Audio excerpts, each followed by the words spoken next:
કામ કરી શકીએ ને. કામ કરવા માટે બે વસ્તુ જોઈએ, જ્ઞાન પણ હોવું જોઈએ અને બીજું શક્તિ પણ હોવી જોઈએ. એમને ના થાય. અને તેથી આ કર્મનું ફળ પ્રદાન કરનાર ઈશ જે પરમાત્મા છે એ સર્વજ્ઞ હોવો જોઈએ અને સર્વ જ્ઞાન હોવું જોઈએ અને જો જોડે સર્વશક્તિમાન હોવો જોઈએ. અર્થાત એ દરેક ફળ આપવાની એનામાં શક્તિ હોવી જોઈએ. નહીં તો પછી પેલા નરસિંહ મહેતા બહુ ભક્તિ કરે અને પછી જયારે પેલી હુંડી લખવાનો સમય તો ભગવાન કે મારા ખાતામાં પૈસા નથી, આમ સોરી, માફ કરો, એવું કઈ ચાલે? અને તેથી એની પાસે બધું હોવું જોઈએ, બધી શક્તિ હોવી જોઈએ. એ કેવું હોવું જોઈએ? સર્વેશ્વર, એટલે કે જે યસ સર્વજ્ઞ સર્વેશ્વર, સર્વનો ઈશ્વર, આવો પરમાત્મા હોવો જોઈએ. તો જો આગળ આ ટીકાકારોએ સમજાયું કે આ મંત્રથી પરમાત્માની ઉપપત્તિ પ્રદર્શનાર્થમ, કે પરમાત્મા છે એ માટેની જે કારણો છે એ કારણ આ મંત્રમાં આપવામાં આવ્યા છે. પહેલું કારણ કયું? તો કે નિત્ય અનિત્યનામ, આ સર્વ અનિત્ય પદાર્થોનો આધાર આપનાર કોઈ નિત્ય અધિષ્ઠાન હોવું જોઈએ. ચેતન ચેતનાનામ, આ જળ ઉપાધિ જે સર્વ ચેતનની જેમ વર્તાવ કરે છે એ સર્વને ચેતનતા પ્રદાન કરનાર કોઈ ચેતન તત્વ હોવું જોઈએ. એક બહુનામ યો વિદધાતિ કામાન, જે એક અનેક પ્રાણીઓના ભિન્ન ભિન્ન પ્રકારના કર્મના ફળ પ્રદાન કરે છે. આપણું એકલાને બે ચાર જણના કર્મનું ફળ આપવું હોય તો કે બહુ જાજુ ના હોય, પણ હજારો અસંખ્ય પ્રાણીઓ અસંખ્ય પ્રકારના કર્મ કરે, અસંખ્ય વર્ષોથી કરતા આવે છે અને અસંખ્ય વર્ષો સુધી કર્મનું ફળ આપવાનું હોય. આ બધું ક્યારે શક્ય હોય? કેવું કમ્પ્યુટર છે ભગવાનનું? આપણા કમ્પ્યુટર તો ગમે તે હોય, પણ આ ઈશ્વરનું કમ્પ્યુટર કેવું છે? કોઈ બધી વસ્તુ નોંધ લેવાય, એવું નહીં કે આપણે છટકી જઈએ.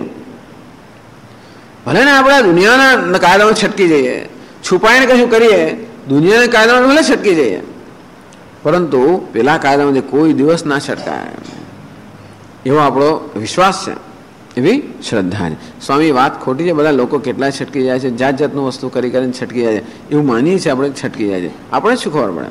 હમણાં છટકી ગયો પછી હાથમાં આવશે કે નહીં આવે, શું ખબર પડે?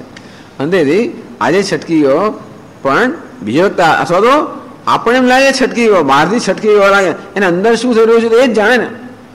અને એટલા માટે એવું બની જ ના શકે કે કર્યું હોય એનું ફળ ના મળે, સત્કર્મ કર્યું હોય એનું સારું ફળ ના મળે, કે દુષ્કર્મ જાણી જોઈને કર્યું હોય એનું ફળ ના મળે, એવું બની જ ના શકે. માટે સર્વજ્ઞ સર્વશક્તિમાન જે પરમાત્મા હોવો જોઈએ, જે સર્વના કર્મનું યોગ્ય ફળ પ્રદાન કરે. આપણા શાસ્ત્રોની એવી માન્યતા છે, માન્યતા એટલે એવી કે આ સૂર્ય, ચંદ્ર, વરુણ, વાયુ, અગ્નિ, આ બધા દેવતાઓ છે. આ બધા દેવતાઓ એટલે દરેક પદવી છે, પદ છે. અને અત્યારે અગ્નિ, આ યમરાજ, આ બધા શું છે? પદ છે. એ પદ પર એ સર્વને દેવતાઓને નિયુક્ત કરવામાં આવે છે અમુક સમય માટે. પરંતુ કોને એ પદ પર નિયુક્ત કરવા એ કેવી નક્કી થાય? પૂર્વ જન્મની અંદર પૂર્વ કાળમાં જેણે ખૂબ તપશ્ચર્યા કરી હોય, ઉપાસના કરી હોય, એ તપશ્ચર્યા કે ઉપાસનાના ફળ રૂપે એમને આ જન્મમાં આવું દેવ ભાવ પ્રાપ્ત થાય અને એમને આ પ્રકારના પદ પર નિયુક્ત કરવામાં આવે. અંતેથી આ દેવતાઓ પણ જે પ્રકારની શક્તિ ધરાવે છે એ પણ એમને પ્રદાન કરનાર કોણ? એમનો પણ કોઈ નિયંતા. અંતેથી સર્વનો ઈશ્વર કોઈ સર્વેશ્વર હોવો, સર્વશક્તિમાન હોવો જોઈએ. ટૂંકમાં માત્ર આપણા જીવનનું નિયંત્રણ થાય જેવું નથી, આ દેવતાઓના જીવનનું પણ નિયંત્રણ થાય. બ્રહ્માજી પણ એમનું જીવન કેટલું છે? એમનો જીવનકાળ કેટલો છે? એક કલ્પ સુધીનો. અંતેથી કોઈક જીવ કેટલાય પૂર્વજન્મની અંદર કયા પ્રકારની ઉપાસનાઓની તપશ્ચર્યાઓ કરીએ છે, જેના પરિણામે એને આ બ્રહ્મનું પદ પ્રાપ્ત થયું. અને એના પદની અવધિ કે લિમિટ આવી ગઈ કે તરત વળી પાછું ગયો, અર્થાત એની જગ્યાએ બીજા કોઈ આવી જાય. અંતેથી આ બધાનું નિયંત્રણ કરનાર, આ સર્વના કર્મનું પ્રદાન કરનાર સર્વજ્ઞ સર્વશક્તિમાન ઈશ્વર હોવો જોઈએ. એટલે કિંચ સહ સર્વજ્ઞ સર્વેશ્વર કામિનામ સંસારિણામ કર્માનુરૂપમ ફલમ વિદધાતિ. આ બધા સંસારી, બે કામિનામ એટલે અનેક પ્રકારની કામના ધરાવનારા જે સંસારી જે કંઈ લોકો હોય, કારણ કે ફળ ક્યારે મળે? જ્યારે આપણે કામના કરી હોય ત્યારે. જો કોઈ પ્રકારની કામના વગર કર્મ થયું હોય તો એનું ફળ નથી મળતું આપણને. આપણને કયા કર્મનું ફળ મળે? જે કર્મ કોઈ ઈચ્છાથી પ્રેરણા કર્યા હોય. એટલા માટે ભગવાન કહે છે કર્મ કરો ખરા, પરંતુ ઈચ્છાથી પ્રેરાયા વગર. આવું જો શક્ય હોય તો ભગવાન કહે છે કે આદર્શ વસ્તુ આ છે કે કર્મ થયા કરે અને છતાં પણ કોઈ પ્રકારની વ્યક્તિગત વળતરની ઈચ્છા ના હોય. ઈચ્છા ભલે હોય પણ વ્યક્તિગત વળતરની ઈચ્છા ના હોય. આનું ભલું થાય, પેલાનું ભલું થાય, જગતનું ભલું થાય, આ થાય એમ કરીને આપણે અન્યના વળતર માટે, અન્યના લાભ માટે કર્મ કરતા હોઈએ. આપણા વ્યક્તિગત વળતર કે લાભની કોઈ પ્રકારની અપેક્ષા ન હોય તો એ ફળ આપણને ના મળે. એટલે જેટલા પ્રમાણમાં આપણને વ્યક્તિગત વળતરની અપેક્ષા ઓછી હોય એટલા પ્રમાણમાં એ કર્મના ફળ આપણને ઓછું મળે. એટલે કે કામિના, આ કર્મનું ફળ કોને મળે? જે કામી અર્થાત જેનામાં કામના હોય એને જ કર્મનું ફળ મળે. અર્થાત કામનાથી ઈચ્છાથી પ્રેરણા કર્મ કર્યું હોય એ જ મનુષ્યને એ કર્મને અનુરૂપ ફળ મળે. અને કોનામાં ઈચ્છા હોય? સંસારી લોકોમાં. સંસારી અર્થાત જે લોકો બહિર્મુખ છે, બહારની પ્રાપ્તિઓથી જે પોતાના જીવનમાં પૂર્ણદાસ કે કૃતકૃત્યતા શોધે છે એને સંસારી બહિર્મુખ. કર્માનુરૂપ, એમના કર્મને અનુરૂપ કામાન કર્મફલાની દધાતી. તેથી જે બધા પ્રાણીઓને એમની ઈચ્છા અને એના કર્મને અનુરૂપ ફળ પ્રદાન કરે છે. તો કોઈ પ્રશ્ન કર્યો કે ભગવાન પણ જો માત્ર કર્મને અનુરૂપ જ ફળ પ્રદાન કરી શકતો હોય તો ભગવાનની સ્વતંત્રતા ક્યાં આવી? મેં જેવું કર્મ કર્યું એવું જ ફળ ભગવાન આપતો હોય તો ભગવાન મને ન્યાયાધીશમાં ફેર છું કે ભગવાન મને કમ્પ્યુટરમાં શું ફેર? ધારો કે હું નોકરી કરતો હોઉં, દરરોજ મારું કાર્ડ પંચ થતું હોય અને કમ્પ્યુટરમાં નોંધાઈ જતું હોય અને મહિનાના અંતે નિર્ણય થાય કે મને આટલો પગાર મળવો જોઈએ. એ જ રીતે ભગવાન પણ જેમ પ્રાણીઓ કર્મ કર્યા એને અનુરૂપ જ ફળ આપતો હોય તો પછી એનું ઐશ્વર્ય ક્યાં રહ્યું? એટલે શંકરાચાર્ય કહે છે સ્વાનુગ્રહ નિમિત્તાંશ કામાન. અર્થાત ઈશ્વરમાં સ્વતંત્રતા છે. એવું નથી માત્ર કે આપણે કર્મ કર્યું હોય એને અનુરૂપ જ, એટલે કે એટલું જ ફળ મળે. એનો અનુગ્રહ જો થાય તો એના અનુગ્રહ પ્રમાણે ફળ મળતું હોય છે. અર્થાત ઈશ્વરનો અનુગ્રહ પ્રાપ્ત કરીએ તો આપણામાં લાયકાત ન હોય તો પણ આપણે ઘણું પ્રાપ્ત થઈ શકે. અર્થાત એનામાં અનુગ્રહ કરવાની શક્તિ છે. અર્થાત સ્વતંત્રતા છે. ઈશ્વર માત્ર કોઈ યંત્ર નથી, કોઈ કમ્પ્યુટર નથી, માત્ર કોઈ ન્યાયાધીશ નથી કે જેવું કર્યું એવું જ આપ્યું. એ જુએ કે એની પાછળ કયા પ્રકારની લાગણી છે, એની પાછળ કયા પ્રકારની ભાવના છે. આ બધું જોઈને એને લાગે આ જગ્યાએ અનુગ્રહની આવશ્યકતા છે, અનુગ્રહ કરે. નિગ્રહની આવશ્યકતા છે, નિગ્રહ કરે. સ્વ અનુગ્રહ નિમિત્તાંશ કામાન બહુનામ કામાન અનેકેશામ દધાતી વિદધાતી પ્રયચ્છતી. એ બધાને પ્રદાન કરે છે. આટલા બધા પ્રાણીઓની આટલી બધી કામનાઓ પૂરી કરવા માટે ઈશ્વરને કેટલો પ્રયાસ કરવો પડે? આપણે બે પાંચ માણસો કામ કરતા હોય, આપણે ત્યાં આગળ એક બગીચામાં કામ કરે ને પછી પેલો રસોઈયો કામ કરતો હોય, નોકર હોય, એની અંદર તો આપણે ઊંચા નીચે થઈ જતા હોય છે. ક્યાંથી લાવવું ને શું કરવું અને ક્યાંય શું કર્યું કેટલી ચિંતા આપણે થતી હોય, રઘવાટ થતો હોય. અસંખ્ય પ્રાણીઓ અસંખ્ય કાળમાં અસંખ્ય કલ્પમાં જે કર્મ કર્યા એ, અને એવું નથી કે આપણને અત્યારે જે કર્મનું ફળ મળે છે એ માત્ર આ જન્મમાં જ કર્યો, પૂર્વ જન્મમાં કર્યું હોય, એની પહેલાના જન્મમાં કર્યું, અરે પહેલાના કલ્પમાં કર્યો, અબજો વર્ષ પહેલા કર્મ કર્યું એનું ફળ અત્યારે મળે એવું બને? કે દરેક કર્મ છે હંમેશા એ કોઈક, જેમ દરેક બીજ જુદા જુદા પ્રકારનું હોય. કોઈ બીજ આજે વાવીએ તો 12 વર્ષ પછી ફળ મળે, કોઈ બીજ આજે વાવીએ 2 વર્ષમાં ફળ મળે, કોઈ બીજમાંથી 3 મહિનામાં ફળ મળે, જેવું બીજ. અને તે રીતે જે પ્રકારનું કર્મ એ પ્રકારના કર્મને અનુરૂપ ફળ ક્યારે ને ક્યારે મળે. એટલા માટે કર્મ કરતો તો ધ્યાન રાખવું છે. એવું કર્મ કર્યું કે 2-4 કલ્પ પછી ધારો કે એનું પરિણામ આવવાનું હોય તો ત્યાં સુધી આપણું ચાલ્યા કરે આ સંસાર. તેથી આ બધું, એટલે આવું બધું નિર્ણય કરવા માટે, આ પ્રકારને ફળ આપવા માટે ભગવાને તો કેટલો બિચારે ચિંતા થતી હશે. અસંખ્ય પ્રાણીઓના બધા કરવાનો નિર્ણય કરવા માટે કેટલી ગાણો થઈ જાય. તો કે નહીં, અનાયાસે ને વિદધાતી. આ બધું કરવા માટે કોઈ આયાસ કરવો પડતો નથી. મારા સ્વામી દયાનંદજી મહારાજ કહે કે વિષ્ણુ ભગવાન સમગ્ર જગતનો પાલક છે, નિયંતા છે, અને છતાં પણ એમને માટે એમને શું પ્રયત્ન કરવો પડે?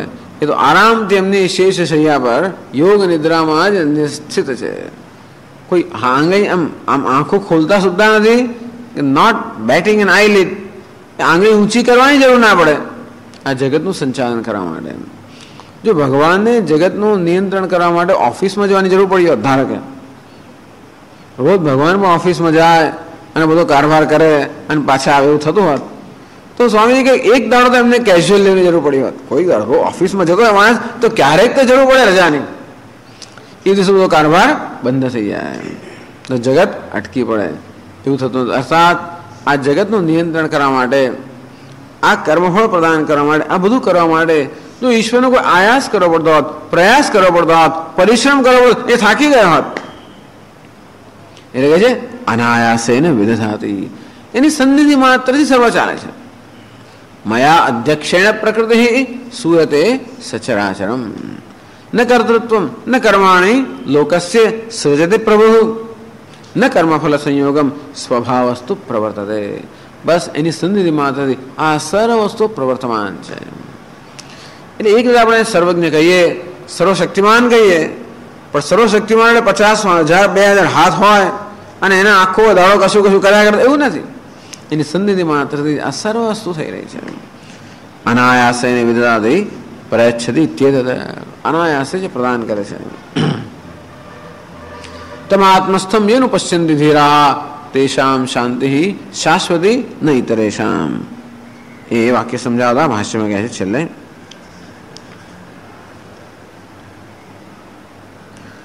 તમાત્મસ્થમ ये अनुपश्यन्ते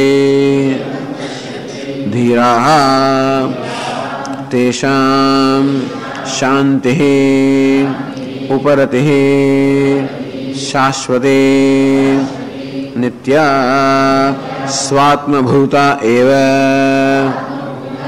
स्यात् न इतरेषाम् अनेवं विधाम्.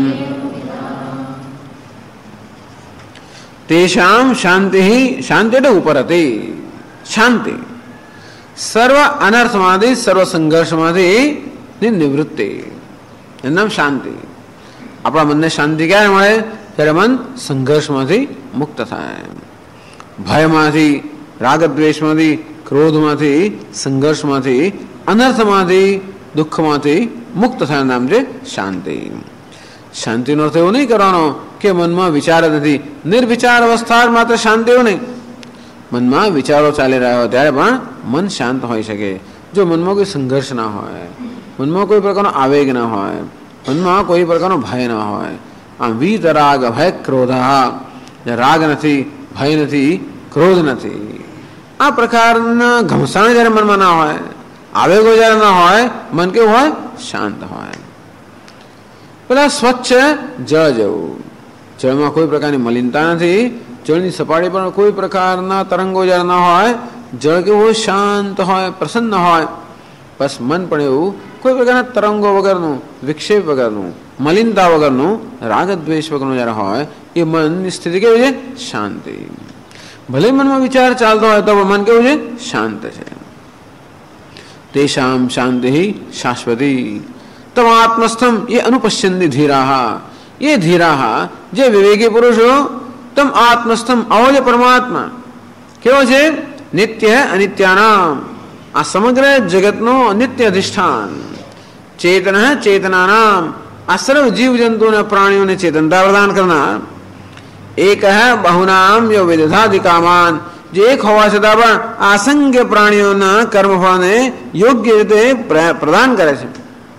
એવો સર્વજ્ઞ સર્વશક્તિમાન ઈશ્વર વાસ્તવમાં મારો આત્મા છે. તમ આત્મસ્થમ, આગળના મંત્રમાં સમજાયું, આત્મા અર્થાત નિયમ અંતઃકરણ, આપણું મન. એ મનની અંદર, હૃદયની અંદર જે અહમ અહમ એ સતત સ્ફુરી રહ્યો છે, એ આ પરમાત્મા છે.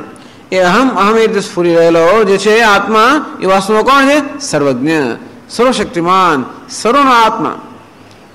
એક વશી, સમગ્ર જગતનો નિયંતા, સર્વનું અધિષ્ઠાન, સર્વજ્ઞ સર્વશક્તિમાન ઈશ્વર, એ જ વાસ્તવમાં આત્મા છે. એ રીતે ઈશ્વર અને આત્માના ઐક્યના જે દર્શન કરે છે, એ ઈશ્વર મારાથી ભિન્ન નથી.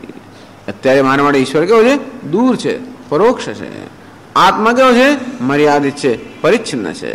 જોકે નહીં એ મર્યાદિત ઈશ્વર જ આત્મા છે, કોઈ પ્રકારનું અંતર નથી.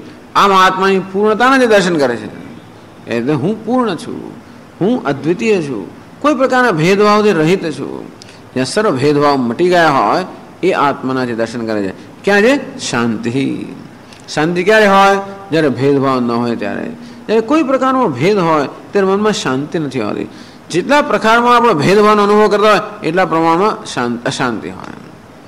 કોઈ સાથે વાતો કરતા હોઈએ, કોઈ સાથે મળતા હોઈએ, કંઈ હોય કોઈ બીજી વ્યક્તિ, આપણે ખબર છે કે આ કંઈક થોડો કંઈ અણગમો છે, થોડો કંઈ રાગ દ્વેષ છે, તો આપણા મનમાં એ પ્રકારનો અજંપો રહેતો જ હોય છે. અને જ્યારે કોઈ પ્રકારનો અદ્વિતીય સુમેળ જ્યારે હોય, એવું કશું હોય, તો ધારો કે બે વ્યક્તિ વચ્ચે કોઈ બીજી વ્યક્તિ આપણી સાથે હોય, પૂરેપૂરો સુમેળ હોય, તો આપણા મનમાં શું હોય છે? નિરાંત હોય, શાંતિ હોય, કોઈ પ્રકારનો અજંપ ના હોય, વિક્ષેપ ના હોય, ભય ના હોય, આવેગ ના હોય, ક્રોધ ના હોય, તિરસ્કાર ના હોય. એવું ક્યારે બને? જ્યારે ભેદભાવ ન હોય ત્યારે. ભેદભાવ હોય તો કોઈ પ્રકારનો રાગ દ્વેષ, કંઈક ઘૃણા, કંઈક તિરસ્કાર, કશુંક હોય, કશુંક તો મને કંઈક ગમતું ના હોય. અને તેથી આ ભેદભાવ સર્વ મટી જાય. ક્યારે મટી જાય? આ એક જ આત્મા એ સર્વનો આત્મા છે. ઉપાધિ માત્ર એક વેશ જ છે, ઉપાધિ મિથ્યા છે, સર્વાત્મા એ સત્ય છે, એ જ હું છું, એ જ જગતનું અધિષ્ઠાન છે. અંદરથી ક્યાંય કોઈ ભેદ નથી. આખું જગત ખરેખર એક જ કુટુંબ છે, કોઈ પરાયું છે જ નહીં. હકીકત તો એ છે કોઈ પરાયું જ નથી. પરાયું તો શું નથી? કોઈ અન્ય પણ નથી. આ હકીકત આપણે કહે છે કે કોઈ પરાયું નથી. ભલે આપણે પરાયા ગણતા, મુસલમાનો તો કે પરાયા, પાકિસ્તાન તો કે પરાયો, પશ્ચિમ ફલાણા તો કે પરાયા, એમ કરીને આપણે ભેદ પાડ્યા કરીએ. સવર્ણ ને ફલાણી વર્ણ ને ઢીકણી વર્ણ, જાત જાતના વિભાગો પાડ્યા જ કરીએ. ગુજરાત પછી મહારાષ્ટ્ર અને દક્ષિણ અને ઉત્તર બીજા પ્રકારના ભેદ, ગુજરાતી ને મરાઠી પછી પાછા ભેદ. આમ આપણું મન તો બધું ભેદ પાડ્યા જ કરતું હોય છે. જેમ ભેદ પાડ્યા કરીએ તેમ તેમ વધારે સંઘર્ષ થતો હોય, તેમને વધારે અનિશ્ચિતતા, ભય લાગતો હોય. અને તેથી અસર ભેદના મૂળમાં અસર ભેદ રહિત જે તત્વ છે એ જ પરમાત્મા વાસ્તવમાં એ હું છું. અંદરથી વાસ્તવમાં કોઈ પ્રકારનો ભેદભાવ કે પરાયાપણું કે જુદા એ જીવનમાં જગતમાં છે જ નહીં. એ જ્ઞાન જ્યારે થાય ત્યારે તેષામ શાંતિ શાશ્વતી, શાશ્વત શાંતિ પ્રાપ્ત થાય. નહીં તરેશામ ન અનેવમ વિધામ. આ પ્રકારનો વિવેક જેનામાં નથી, જે લોકો ભેદભાવમાં રહેતા હોય, જે લોકો બહિર્મુખ હોય, જે લોકોએ આત્માના આ પ્રકારના દર્શન ન કર્યા હોય, જે આત્માને અન્યથી ભિન્ન માનતા હોય, એમને ક્યારે પણ શાશ્વત શાંતિ પ્રાપ્ત ન થાય. હું તો કહું છું કે ક્ષણિક શાંતિ જ્યારે પ્રાપ્ત થાય, ક્ષણિક શાંતિ પણ ત્યારે પ્રાપ્ત થતી હોય જ્યારે ક્ષણભર આપણા ભેદમાંથી મુક્ત થવા હોય ત્યારે. આપણે આમ ટેન્શન હોય, 2-5 જણ બેઠા, ઘણું ટેન્શન બધું હોય, ધારો કે એટલા કશુંક બન્યું, લોકો કૂતરું રડ્યું, કંઈક થયું, કંઈક બન્યું, એકદમ જ લોકો આમ એ વસ્તુને કારણે કોઈ હસે ને કોઈ ગમે તે થતો હોય, એક ક્ષણભર ધારો કે આપણે ભૂલી જઈએ, કંઈક બન્યું, કોઈ કંઈક વાક્ય કહ્યું અને એકદમ બધા હસી પડ્યા. એક ક્ષણભર માટે આપણે બધો ભેદભાવ ભૂલી ગયા. આપણો પ્રયત્ન છે ને, આ ભગવાનની એક આવી યોજના છે કે આવું થઈ જતું હોય છે. આપણો બીજે અંદાવી પેલો ભેદભાવ ભૂલી ગયા, ટેન્શન જતો રહ્યો. ક્ષણભર આપણે શાંતિનો કે સુખનો અનુભવ કરીએ છીએ. એ ક્યારે કરીએ છીએ? જ્યારે પેલો ભેદભાવ જતો રહ્યો હોય ત્યારે. જો ટેન્શન હોય મનમાં તો કશું આપણે માણી શકીએ નહીં. બધું સરસ ચાલતું હોય પણ અંદર ટેન્શન હોય. સરસ રસોઈ બનાવે છે પણ મનમાં ટેન્શન છે, કશું હોય કે પેલા મને આમ કેમ કહ્યું ને, પેલા મને તેમ કેમ કહ્યું, પેલો આવ્યો કેમ નહીં, પેલો ગયો કેમ નહીં, કશું મનમાં ચાલતું હોય તો આપણે વસ્તુને માણી શકતા નથી હોતા. મને કેમ અહીં બેસાડો, મને કેમ ત્યાં બેસાડો, મને કેમ આમ કર્યું, મારી સામે કશુંક મનમાં ચાલતું હોય તો જે વસ્તુ હોય એને આપણે માણી શકતા નથી. મનમાં અસ્વસ્થતા હોય, અજંપો હોય, ટેન્શન હોય, તણાવ હોય, આવું હોય તો આપણે શાંતિનો અનુભવ નથી કરી શકતા, સુખનો અનુભવ કરી શકતા નથી. બધી વસ્તુઓ આપણી આસપાસ હોય ને તો પણ આપણે આ બધી સમૃદ્ધિ અને સગવડ અને અનુકૂળતા વચ્ચે પણ ઘણા દુઃખી હોઈ શકીએ જો આપણા મનમાં આ પ્રકારની અસ્વસ્થતા હોય. એટલે જ કહું છું કે ક્યારેય પણ આપણે સુખ, એક ક્ષણનો પણ સુખનો અનુભવ થતો હોય કે ક્ષણમાં શાંતિનો અનુભવ થતો હોય તો ત્યારે થાય જ્યારે આપણે આ પ્રકારના ભેદભાવથી એક ક્ષણભર આપણું મન મુક્ત થઈ જાય, ત્યારે આપણને એ શાંતિનો અનુભવ થાય. એ શાંતિ ક્યાંથી આવે છે? બહારથી નથી આવતી. ક્યાંથી આવે છે? આ શાંતિ એ આત્માનો સ્વભાવ છે. પણ એ શાશ્વત સુખ કે શાશ્વત શાંતિ, આગલા શ્લોકમાં એને શાશ્વત સુખ કહેવામાં આવ્યું આ મંત્રમાં એને શાશ્વત શાંતિ કહેવામાં આવે છે. એ વાસ્તવમાં ક્યાંય અન્યત્ર નથી, એ આત્માનો સ્વભાવ છે. પરંતુ એ અત્યારે મારા અનુભવનો વિષય ક્ષણિક બનતો હોય, ક્યારેક ક્યારેક બનતો હોય. જ્યારે શાંતિને અવરોધરૂપ જે કે વસ્તુઓ છે એ અવરોધ દૂર થઈ જાય ત્યારે ક્ષણભર એક શાંતિ અભિવ્યક્ત થતી હોય છે. વળી પછી વાદળ, વળી પછી ટેન્શનના ભેદભાવના વાદળમાં વળી પાછી ઢંકાઈ જાય. એ વાદળ ક્ષણભર દૂર થાય ભગવાનની કૃપાથી, ત્યારે વળી પાછી શાંતિ વ્યક્ત થાય. તો જેના આ વાદળો હંમેશા માટે દૂર થઈ ગયા છે એ લોકો શાશ્વત શાંતિનો એટલા માટે અનુભવ કરે છે કે શાશ્વત શાંતિ એ વાસ્તવમાં આત્માનો સ્વભાવ છે. શાશ્વત સુખ એ પણ આત્માનો સ્વભાવ છે. એટલે શાશ્વત શાંતિ કે સુખ માટે ખરેખર કોઈ પ્રયત્નની આવશ્યકતા નથી. આ વિવેકી મનુષ્યને પ્રયત્ન ક્યાં છે? પ્રયત્ન શાંતિ પ્રાપ્ત કરવા માટે કે સુખ પ્રાપ્ત કરવા માટે જરૂર નથી. પ્રયત્ન શા માટે પ્રયત્નની આવશ્યકતા છે? એ શાશ્વત સુખ કે શાશ્વત શાંતિ આડે જે કે અવરોધ છે એ અવરોધોને દૂર કરવામાં જ પ્રયત્નની આવશ્યકતા છે. કયા અવરોધો છે? અજ્ઞાન, અજ્ઞાન જન્મેલો અવિવેક, અહંકાર, મમકાર અવિવેક છે, એ જ સર્વ અવરોધ છે. એ કેમ જાય? આ પ્રકારના ચિંતનથી કે અહંકાર મિથ્યા છે, મમકાર મિથ્યા છે, આ ભેદભાવ મિથ્યા છે. આ સર્વ ઉપાધિમાં જરૂર ભિન્ન ભિન્ન ભેદ છે. એક ઉપાધિ અન્ય ઉપાધિ કરતા ભિન્ન હોય, એક મન બીજા મન કરતા ભિન્ન હોય. આ બધા પ્રકારનો ભેદભાવ જગતમાં છે. એ સર્વ ભેદભાવ હોવા છતાં પણ એ સર્વ ભેદભાવના અધિષ્ઠાનમાં એક અભિન્ન તત્વ છે. એ સત્ય છે અને એ હું છું અને એ જ સર્વ છે. એ જ અભિન્ન, એ કહ્યું ને એકમ રૂપમ બહુધા યહ કરોતિ, એક જ પરમાત્મા સર્વ ભેદભાવથી રહિત એવો અભિન્ન પરમાત્મા એ જે સર્વ ભેદભાવના રૂપમાં વ્યક્ત થઈ રહ્યો છે.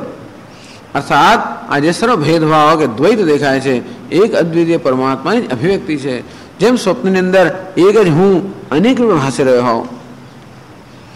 આ પ્રકારનો વિવેક જ્યારે થાય ત્યારે આ ભેદભાવ જે ઉપાધિના સ્તર પર છે એને મહત્વ ન આપવામાં આવે અને એ ઉપાધિમાં જે ચૈતન્ય છે, જે અભિન્ન છે, એને જ માત્ર દ્રષ્ટિમાં રાખવામાં આવે તો બહારનો વ્યાવહારિક ભેદભાવ પછી કોઈ મહત્વ રહેતો નથી. જાણતા હોઈએ કે આ બધા સાકરના આ બધી ખાંડ જ છે. જુદા આકારમાં ભાઈ ઘણી લોકો ખાંડના કે સાકરના રમકડા બનાવતા હોય, બધું ઘોડો બનાવ્યો ને, ગધેડો બનાવ્યો ને, ગાય બનાવ્યો, બધું બનાવ્યું હોય. જાણીએ છીએ કે આ બહારનો દેખાવ માત્ર જો અંદરનું તત્વ તો એક જ છે. અંતે રીતે આ બધા ભિન્ન ભિન્ન પ્રકારના વેશ કે રમકડા હોય એ સૌનું તત્વ એક જ છે. એવું જ્યારે જ્ઞાન થાય ત્યારે બહારના જે ભેદભાવ છે એ કોઈ અગત્યના રહેતા નથી. એની અગત્યતા જેટલે અંશે ઓછી થાય એટલે અંશે માણસને શાંતિ પ્રાપ્ત થાય. અને જો ઓછી ન થાય, બધું જાણવા છતાં પણ એ ભેદભાવ ઓછો ન થાય તો ક્યારે શાંતિ પ્રાપ્ત ન થાય. અને કશું ન જાણવા છતાં પણ એ ભેદભાવ કોઈ કારણસર ન હોય એટલે જેટલે અંશે ઓછો હોય એટલે અંશે માણસો શાંતિનો અનુભવ કરે. ઘણા વાર જોઈએ છે કે સ્વામીજી આ માણસ કેવો પ્રસન્ન છે, કેવો સુખી છે, એ ક્યાં વેદાંત શીખવા ગયો?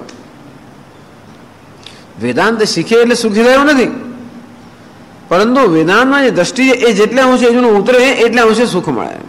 અંતેથી જેટલે અંશે આ ભેદભાવનું મહત્વ ઓછું ઓછું થતું જાય અને જેટલે અંશે આ ભેદભાવની મધ્યમાં રહેલું જે ભિન્ન તત્વ છે એની સાથે જેટલે અંશે આપણે તદાકાર થતા જઈએ એટલે અંશે આપણે શાશ્વત શાંતિ કે સુખની સમનજીક જઈએ.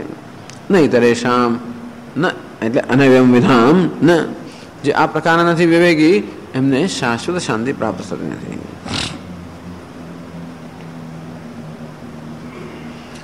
હવે પ્રશ્ન છે કે આ પરમ આનંદ છે, પહેલા શ્રુતિ યુક્તિ હવે અનુભવની વાત કરે છે. ત્રણ પ્રમાણ છે, શ્રુતિ, યુક્તિ અને અનુભવ. તો આ મંત્રમાં યુક્તિ કહેવામાં આવે કે આ ચૈતન્ય આનંદ સ્વરૂપ એક અદ્વિતીય પરમાત્મા છે. એ 13મા મંત્રમાં સમજાયું કે અનિત્યનો આધાર જે નિત્ય છે, અચેતનને ચેતનતા પ્રદાન કરનાર ચેતન છે, સર્વ નિયંત્રણ કરનાર, સર્વ કર્મ ફળ પ્રદાન કરનાર એવું નિયંતા છે. એ આપણે કારણો સમજાવ્યા, દલીલથી સમજાવ્યું. હવે કહે છે કે વિદ્વત અનુભવો બી પરમાનંદે પ્રમાણમ. આ વિદ્વાન અનુભવ પણ છે, માત્ર આ કોઈ એક શક્યતા જ નથી, સંભાવના બૌદ્ધિક સંભાવના માત્ર નથી, પરંતુ એ વિદ્વાનનો અનુભવ છે. એ અનુભવ પણ પ્રમાણ છે. શ્રુતિ શાસ્ત્ર પ્રમાણ છે, યુક્તિ એ પણ પ્રમાણ છે બુદ્ધિ, અને ત્રીજો વિદ્વાનનો અનુભવ. એ અહીંયા કહે છે 14મા મંત્રમાં. तदेतदिति मन्यन्ते अनिर्देश्यं परमं सुखम् कथन्नु तद्विजानीयाम् किमु भाति विभाति वा।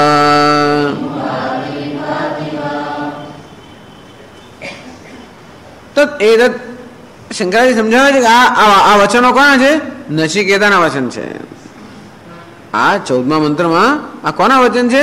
નચિકેતાના વચન છે. અર્થાત આમાં એક પ્રશ્ન રહેલો છે.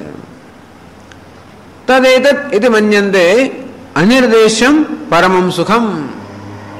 અનિર્દેશ્ય અર્થાત જેનો નિર્દેશ ન કરી શકાય, વાણીનું વર્ણન ન કરી શકાય, એવું જે નિર્દેશ ન કરી શકાય, વર્ણન ન કરી શકાય, અવર્ણનીય પરમમ પરમત સર મર્યાદા રહિત જે સુખ છે.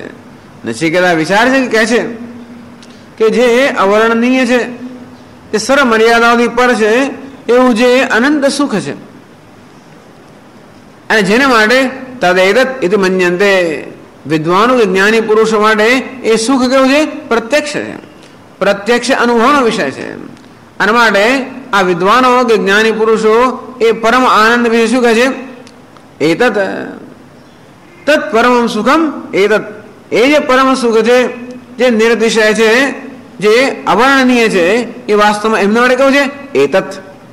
એતત એટલે આ, અર્થાત એમના સાક્ષાત કે પ્રત્યક્ષ અનુભવનો વિષય છે.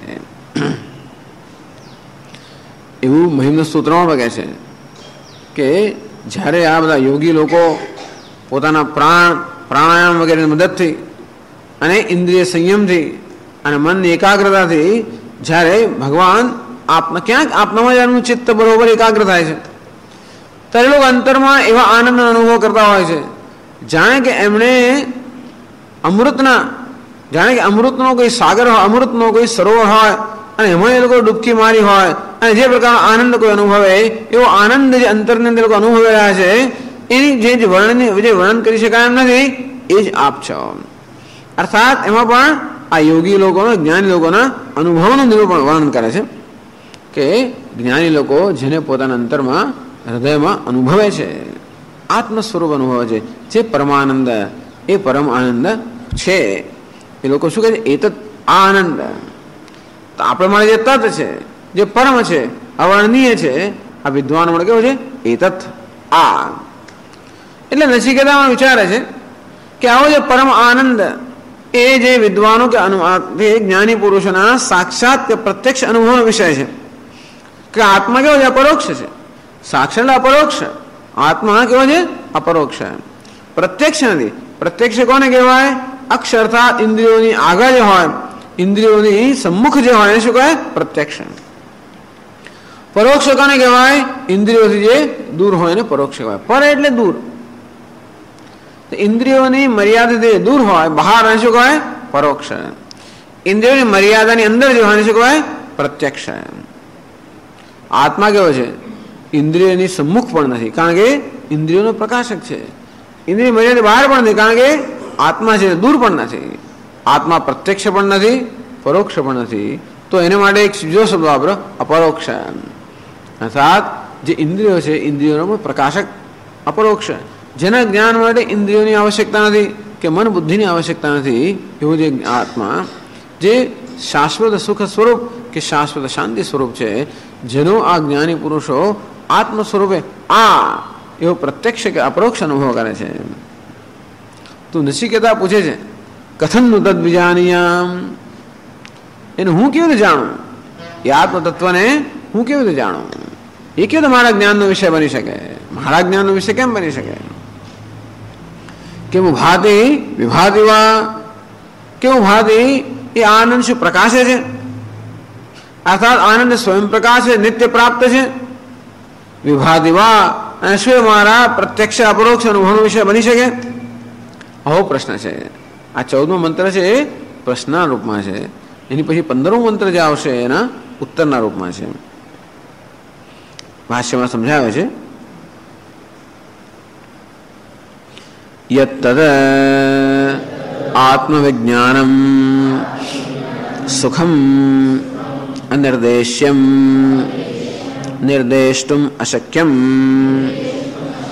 परमं प्रकृष्टं प्राकृतपुरुष वाङ्मनसयोः अगोचरमपि सन् निवृत्तैषणाः ये ब्राह्मणाः ते यत्तद एतद प्रत्यक्षम् एव इति मन्यन्ते कथन्नु केन प्रकारेण तत्सुखम् अहं विजानीयाम् इदम् इति आत्मबुद्धिविषयम् आपादयेयम् यथा निवृत्तैषणाः यतयः यत्तत् आत्मविज्ञानम जे पेलू आत्मविज्ञान अर्थात आत्मविज्ञान स्वरूप आत्मा जे केवु छे शाश्वत सुख जे आत्मा ने शाश्वत सुख शाश्वत शांति ए निरूपण કરવામાં આવ્યું છે આત્માનું પણ જે કેવું છે અનિર્દેશ્યમ નિર્દેષ્ટુમ અશક્યમ એનો નિર્દેશ ન કરી શકાય નિર્દેશ કોનો કરી શકાય જે ઇન્દ્રિયોનો વિષય હોય કે મનનો વિષય હોય એનો નિર્દેશ કરી શકાય એનું વર્ણન કરી શકાય પણ જે વર્ણન કરવા માટે ઉપલબ્ધ નથી નિર્દેશ ન કરી શકાય એવો કારણ કે સર્વ સાક્ષી નિર્દેષ્ટુમ અશક્યમ પરમમ જે સુખ એવું છે પરમ પ્રકૃષ્ટ સર્વોત્કૃષ્ટ છતાં પણ એવો આત્મા જે પરમ નિરતિશય સુખ સ્વરૂપ હોવા છતાં પણ પ્રાકૃત પુરુષ વાંગ મનસયો અગૌચરમ વિસન્ન પણ જે પ્રાકૃત પુરુષ છે પ્રાકૃત અર્થાત પ્રકૃતિ અંદર આસક્ત પ્રકૃતિ દેહ અને વિષયો એની અંદર આસક્ત હોવાને કારણે જે મનુષ્ય કહેવાય છે બહિર્મુખ છે આ મન બહિર્મુખ હોવાને કારણે જે લોકો આ આત્મસુખથી વંચિત રહ્યા છે એટલે કહે છે પ્રાકૃત પુરુષ વાંગ મનસયો અગોચરમપી આ પ્રાકૃત કે બહિર્મુખ પુરુષો ના વાણી અને મનથી અગોચર છે અર્થાત એમની વાણી કે મનનો વિષય જ નથી બની શકતો છતાં પણ તથાપિ નિવૃત્તૈષણાઃ ये ब्राह्मणाः એવું નથી કે આ અનિર્દેશ્ય અવર્ણનીય આ પરમ આત્મ સ્વરૂપ જે સુખ કે આનંદ છે એ કઈ પ્રત્યક્ષ જ્ઞાનનો કે અનુભવનો વિષય ન બને એવું નથી પરંતુ એટલે મનસા એદમાપ્તવ્યમ મનસૈવેદમાપ્તવ્યમ નેહ નાનાસ્તિ કિંચન આગળ જ કહેવામાં આવ્યું કે આ જે અદ્વિતીય તત્વ છે બ્રહ્મ એ મન વડે એટલે બુદ્ધિમાં જ જાણવાનું છે એક વાર એમ કહેતા હોય છે કે આ મન બુદ્ધિથી કે વાણીથી પર છે પણ કયા કોના મનથી પર છે જે મન બહિર્મુખ છે એ બહિર્મુખ મનથી જે પર છે પણ જે મન અંતર્મુખ બન્યું છે એ અંતર્મુખ મન જેનું જ્ઞાન પ્રાપ્ત કરી શકે છે એશ સર્વેષુ ભૂતેષુ ગૂઢોત્માન પ્રકાશતે દૃશ્યતે તુ ત્વગ્રયા બુદ્ધ્યા સૂક્ષ્મયા સૂક્ષ્મદર્શિભિઃ આમ પ્રાકૃત પુરુષને જે આત્માના દર્શન થતા નથી દૃશ્યતે તુ પરંતુ જે અગ્ર એકાગ્ર અને સૂક્ષ્મ બુદ્ધિના દર્શનો વિશે બની શકે છે ટૂંકમાં આ પરમ આનંદનું જ્ઞાન બુદ્ધિમાં જ પ્રાપ્ત કરવાનું છે અંતેથી યત ચિત્તે નિતરામ પ્રશાંત કરને લબ્ધ્વા મુનિર નિવૃત્ત પ્રશાંત કરને ચિત્તે લબ્ધ્વા જેનું ચિત્ત કે મન બધી કલન બધા વિક્ષેપ કે બધા પ્રકારના સ્પંદનથી રહી મુક્ત થઈ ગયું છે બધા પ્રકારના અધ્યારોપથી મુક્ત થઈ ગયું છે એવા ચિત્તમાં યોગી લોકો જે પરમ આનંદનો અનુભવ કરતા હોય કે જે ગ્રહણ કરતા હોય તો એટલે કે જે નિવૃત્તૈષણાઃ કયા મનમાં આ જે પરમ આનંદ છે એનું ગ્રહણ થઈ શકે બ્રાહ્મણાઃ બ્રાહ્મણ એટલે કોણ બ્રહ્મના જ્ઞાતાઓ કેમ બ્રહ્મના જ્ઞાતા બની શક્યા નિવૃત્તૈષણાઃ સર્વ એષણાઓમાંથી જે નિવૃત્ત થઈ ગયા પુત્રૈષણા વિત્તૈષણા લોકૈષણા આ સર્વ એષણાઓમાંથી ઈચ્છાઓમાંથી અનેક પ્રકારની મહત્વાકાંક્ષાઓમાંથી માણસને અનેક જાતની મહત્વાકાંક્ષાઓ હોય આ મહત્વાકાંક્ષાઓ જ્યાં સુધી ત્યાં સુધી મન હંમેશા કેવું હોય બહિર્મુખ હોય આટલું પછી પેલું આમ જે મહત્વાકાંક્ષાઓ આ વસ્તુની વિરુદ્ધ છે અનેક પ્રકારની ઈચ્છાઓ અને વિરુદ્ધ છે ઈચ્છા વિરુદ્ધ નથી પરંતુ ઈચ્છા જેમાંથી જન્મી એ અવિવેક અને વિરુદ્ધ છે અવિવેક એ વિવેકથી વિરુદ્ધ છે માટે જે લોકોમાં વિવેક જન્મ્યા હોવાને કારણે અવિવેકમાંથી જન્મેલી ઈચ્છાઓ અને તૃષ્ણાઓથી મુક્ત થયા છે વિવેકમાંથી પણ ઈચ્છા જન્મી શકે વિવેકમાંથી શેની ઈચ્છા જન્મે જ્ઞાનની ઈચ્છા જન્મે મોક્ષની ઈચ્છા જન્મે કદાચ ભક્તિની ઈચ્છા જન્મે, સેવાની ઈચ્છા જન્મે, એ ઈચ્છાઓની વિરુદ્ધ નથી. વિવેકમાં જે ઈચ્છાઓ જન્મે છે એ આ જ્ઞાન સાધનની વિરુદ્ધ નથી. અવિવેકમાં જન્મેલી ઈચ્છાઓ જરૂર આ જ્ઞાન સાધનની કે આપણા જીવનમાં સુખની પણ વિરુદ્ધ છે. અવિવેકમાં જે કંઈ વસ્તુ જન્મે છે એ દુઃખ આપનારી હોય છે. વિવેકમાં જે જન્મતું હોય એ સુખનું સાધન બને છે. નિવૃત્ત ઈષણા, આ સર્વ ઈષણામાંથી, તૃષ્ણામાંથી જે લોકો મુક્ત થઈ ગયા છે, અને માટે જેમના મનમાં કોઈ પ્રકારનો વિક્ષેપ નથી. જ્યાં સુધી કશું મેળવવાનું હોય, પ્રાપ્ત કરવાનું હોય, સિદ્ધ કરવાનું હોય, ત્યાંથી મનમાં કોઈનો કોઈ અજંપો રહેવાનો જ કે થશે કે નહીં થાય, ક્યારે થશે, કેવું હશે, શું થશે, થયા પછી કેવું લાગશે, ક્યારે પૂરું થાય. આમ જ્યાં જાતના આપણા મનની અંદર થશે કે નહીં થાય એવી ચિંતાઓ રહ્યા કરે, ક્યારે થશે ને એનો અનુભવ કરવો એ પ્રકારની ઉત્કંઠા રહ્યા કરે. જ્યાં સુધી મનમાં ઈચ્છા હોય ત્યાં સુધી મનમાં અજંપો રહ્યા જ કરવાનો. મને યોજના કરતો હોય ક્યારે પૂરું થાય, ક્યારે પૂરું થાય, ક્યારે આ થઈ જાય. અને એવી યોજનામાં જે મન પ્રવૃત્ત છે એ સ્વસ્થતાનો અનુભવ ના કરી શકે. એટલે કે નિવૃત્ત ઈષણા, હવે ઈષણાથી મુક્ત થયા હોવાને કારણે જે બ્રાહ્મણો કે સાધકો મનની એક સ્વસ્થતા, પ્રસન્નતા, સ્વચ્છતાનો અનુભવ કરે છે. પછી શ્રવણ, મનન, નિધિધ્યાસન વગેરે જ્ઞાનથી એતત એટલે પ્રત્યક્ષમ એ વૈદ મન્યંતે, જેમને માટે આ પરમ સુખ પ્રત્યક્ષ એટલે કે સાક્ષાત જ્ઞાનનો વિષય છે. એટલે કહ્યું કે તસ્માત અસંભાવિતતયા ન જિહાસિતવ્યમ પરમાત્મા દર્શનમ. સ્વામીજી, કોઈને મોક્ષ થયો છે? કોઈના રાગ દ્વેષ દૂર થયા છે? રોજ આ પ્રશ્ન થાય છે. કોઈને મોક્ષ થયો હોય તો અમે એના પ્રયત્ન કરીએ ને, કોઈના રાગ દ્વેષ દૂર થયા છે તો એના માટે પ્રયત્ન કરીએ ને. પરંતુ એટલે અહીં કહે છે કે જે વિદ્વાન છે, જ્ઞાની પુરુષો છે, અને જે અનાદિકાળથી ચાલતા આવ્યા છે, દરેક યુગની અંદર કોઈનું કોઈ જ્ઞાની પુરુષોના મહાત્મા હોય જ છે, અને એમના આ સાક્ષાત અનુભવનો વિષય પણ હોય છે. એવું હોવાને કારણે એની અસંભાવિતતા, કે અસંભવ છે, અશક્ય છે. બની ના સ્વામી, બ્રહ્મનું જ્ઞાન કોઈને થયું નથી, થવાનું નથી, થશે નહીં. આવું બધું કોણ કહેતા હોય છે? જે લોકોને આને માટે પ્રયત્ન કરવો નથી એ લોકો. અસંભાવિતતા ન જિહાસિતવ્યમ. આના માટે આ જ્ઞાન કે આ સુખ કે આ શાશ્વત શાંતિ અસંભવ છે, અશક્ય છે. સ્વામીજી, એ તો તમારા માટે શક્ય હોય, અમારા માટે શક્ય નથી, એમાં બીજી તકલીફ. કોઈને કોઈ રીતે છટકી જવાના આપણા પ્રયત્નો છે ને, માટે અસંભવ છે એમ માનીને ન જિહાસિતવ્યમ, આનો ત્યાગ ન કરવો જોઈએ, એનો અનાદર ન કરવો જોઈએ, અવગણના ન કરવી જોઈએ, એના પ્રત્યે બેદરકાર ન રહેવું જોઈએ. અર્થાત એ જ જીવનનું ધ્યેય હોવાને કારણે એને માટે જ પ્રયત્નશીલ હોવું જોઈએ. ન જિહાસિતવ્યમ પરમાત્મા દર્શનમ કિંતુ શ્રદ્ધાનતયા વિચારયિતવ્યમ એવ. આવું વિદ્વાન તો કે શ્રુતિ પણ કહે છે, બુદ્ધિથી પણ સમજાય છે, વિદ્વાનો પણ અનુભવ છે, તો આપણે શ્રદ્ધા જન્મે. શ્રદ્ધા ક્યારે જન્મે? આપણો વિશ્વાસ ક્યારે જન્મે કે નહીં આ વસ્તુ શક્ય છે અને હું પણ કરી શકું એમ છું. એટલા માટે ઉપનિષદ અંદર શ્રુતિ, યુક્તિ અને વિદ્વત અનુભવ, આ ત્રણ વસ્તુ કહેવામાં આવે, જેથી શ્રોતામાં કે જિજ્ઞાસુમાં વિશ્વાસ જન્મે, શ્રદ્ધા જન્મે કે નહીં આ વસ્તુ બરોબર છે. આ જ આપણા જીવનનું ધ્યેય થવાની યોગ્યતા ધરાવે છે. બીજી કોઈ વસ્તુ જીવનનું ધ્યેય થવાની યોગ્યતા ધરાવતી નથી. બીજી બધી વસ્તુઓ કેવી છે? સાધન છે. આ એક માત્ર શું છે? સાધ્ય છે. માણસો અટવાઈ ક્યાં જતા હોય છે? જે સાધન છે એને સાધ્ય માની લે ત્યારે. સંસ્કૃત વ્યાકરણમાં શું છે? સાધન છે. એ સાધ્ય બની જાય તો અટવાઈ ગયા. ન્યાય શું છે? સાધન છે. એ સાધ્ય બની તર્ક વગેરે શીખવું જોઈએ, એ શું છે? સાધન છે. પછી ઘણી વાર એમાં ગરગાવ થઈ ગયા તો આપણે આડે પાડે ચડી ગયા. મીમાંસા ઘણું બધું શીખવું પડે. શાસ્ત્રનો અભ્યાસ કરવો હોય, ચિંતન કરવું હોય તો ઘણું બધું શીખવું પડે. એ બધા શું છે?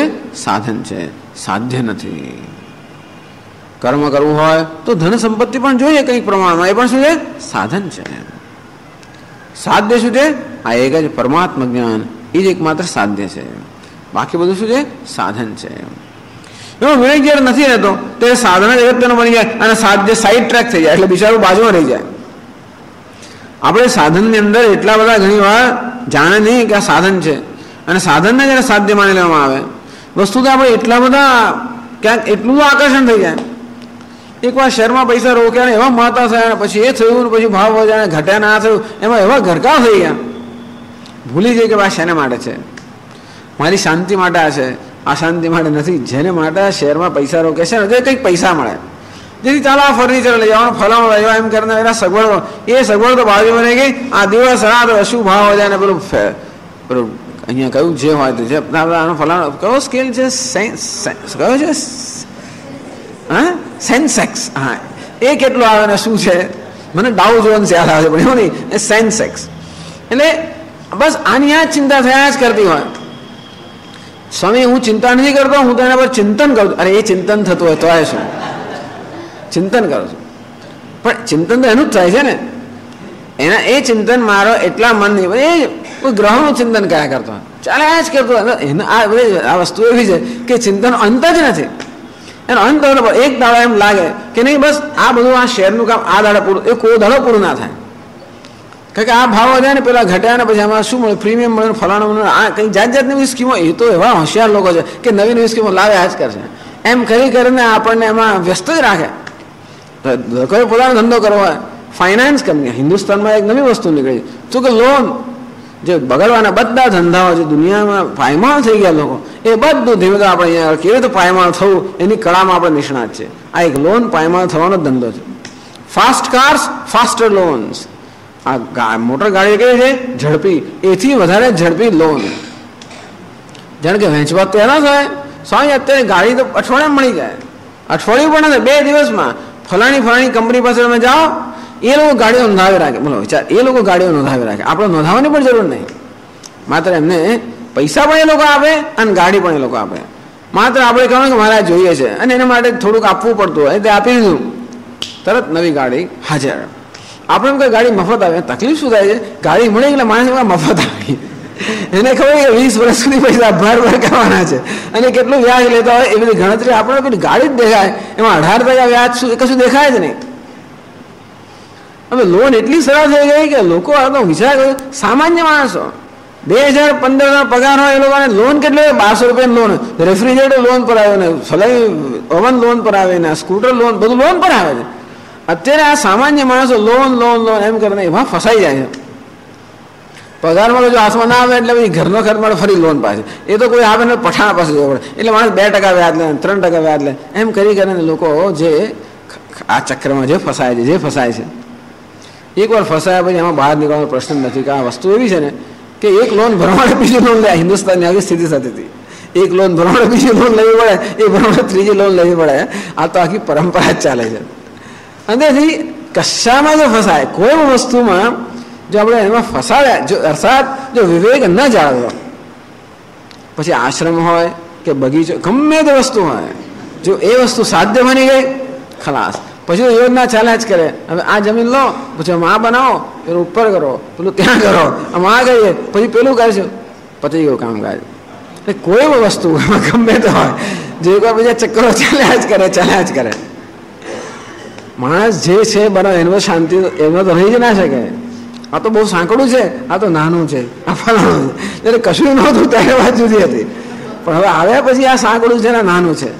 અંતે એક જ ચિંતન કે કેમ આ લાવવું. અંતે આપણે આશ્રમમાં તો વિચાર કરીએ કે પેલી જમીનનું શું છે અને પેલી વાળનું શું છે, પેલું બીજું બધું નહીં જોવાનું, આવું જ જોજો કરવાનું. અને એટલે કહેવાનો વાત છે કે આ એષણાઓ કઈ જાતની વસ્તુઓ છે. માણસ મન કેવી જાતનું આમ બહાર સાધનને જ્યારે સાધ્યમાં લેવામાં આવે, દરેક વસ્તુનું જેનું મહત્વ છે એની ના નથી. દરેક વસ્તુ કંઈક મહત્વ ધરાવે છે. એને જે મહત્વ મળવું જોઈએ એટલું મહત્વ આપવું પણ જોઈએ, એ પણ ના આપીએ તો પણ ખોટું છે. જેનું મહત્વ છે ને મહત્વ ના આપે એ પણ અવિવેક છે, અને હોય એને કરતાં વધારે મહત્વ આપે એ પણ અવિવેક. ઘણા લોકો શું કરે, બૂટ આમ ફેંકી દે, ચંપલ ફેંકી દીધી, વસ્તુ કોઈ પ્રકારની દરકાર ના કરે, એ પણ ખોટું છે. એટલે જેનું જે મહત્વ આપવું જોઈએ અપાય. આમ કામ પૂરું ઢગલા કે ફેંક્યા, એનું જે થતું કરવું. મારે પછી આપણે ક્યાં જરૂર છે, 2 મહિના પછી બીજો પ્રસંગ આવતા જોયું ત્યારે કશું મહત્વ નથી, નવું લઈ આવો, આમ કરો. વસ્તુમાં બેદરકારી એ પણ અવિવેક છે. અને એનું જ ચિંતન કરવું, ઘસ કરવું, એ જ કાર્ય કરવું, એ પણ અવિવેક છે. બંને પ્રકારનો અવિવેક છે. દરેક વસ્તુનું જેટલું મહત્વ હોય એટલું મહત્વ એને અપાવવું છે અને અપાવવું પણ જોઈએ. સ્વામી દયાનંદજી કહે છે ઘણા લોકોને ટેવ છે, ધીસ ઇઝ નો પ્રોબ્લેમ, કંઈ તકલીફ નથી, કંઈ પ્રશ્ન નથી, બધું બરોબર જ છે. અરે બધું બરોબર નથી હોતું, કે એવું લખ્યા બી નહીં બધું બરોબર હોય. બધું બરોબર ના હોય અને કહે કે કરવું કે બધું બરોબર છે, એ પણ મૂર્ખતા છે, એ પણ અવિવેક છે. અને આખો દાડો આ પ્રોબ્લેમ છે ને પેલો પ્રોબ્લેમ છે, એ પણ શું છે? અવિવેક છે. તો જીવનમાં બધી જગ્યાએ વિવેક જોઈએ. ક્ષરસ્ય ધારા નિશિતા દુરત્યા, પેલી ખાડાની ધાર એમ વિવેક બુદ્ધિ સતત હોવી જોઈએ કે આ પ્રશ્ન છે એને જેટલું મહત્વ અપાવવું જોઈએ એટલું મહત્વ અપાય, અને જે મહત્વ ન હોય એને મહત્વ ન અપાય. મહત્વહીન વસ્તુઓને મહત્વ આપ કરીએ તો આપણે એની અંદર એવા તરબો ગરકાવ થઈ જાય, કોઈ જ બહાર ના નીકળે. અને મહત્વની જે વસ્તુનું મહત્વ ના આપીએ તો એકદમ હવે માથા પર વાગે. ક્રાઇસિસ મેનેજમેન્ટ, ક્રાઇસિસ જાત જાતની બધી તાકીદો, શું કહેવાય ક્રાઇસિસ એટલે બધી ઇમરજન્સી તાકીદની સ્થિતિ ઊભી થયા કરે. અર્થાત ટૂંકમાં દરેક જગ્યાએ વિવેક. એવું નથી કહેતા કે ઈચ્છા ના હોવી જોઈએ કે કશું, એવું નહીં. જે ઈચ્છાની જરૂર છે ઈચ્છા હોવી જોઈએ. ઘણા લોકો બધી ઈચ્છાનો ત્યાગ કરો, એ પણ બહુ તકલીફ છે. બધો વૈરાગ્ય જલ્દી જલ્દી આવીએ એ પણ મુશ્કેલી ઊભી કરે છે. કારણ કે જે ઈચ્છા હોવી જોઈએ, જે કર્મ કરવાનું છે કરવું જોઈએ, જે નથી કરવાનું એ ન થવું જોઈએ. આમ દરેક વસ્તુનું જે મહત્વ છે એ મહત્વને અપાવવું જોઈએ. ચંપલ ત્યાં કાઢ્યું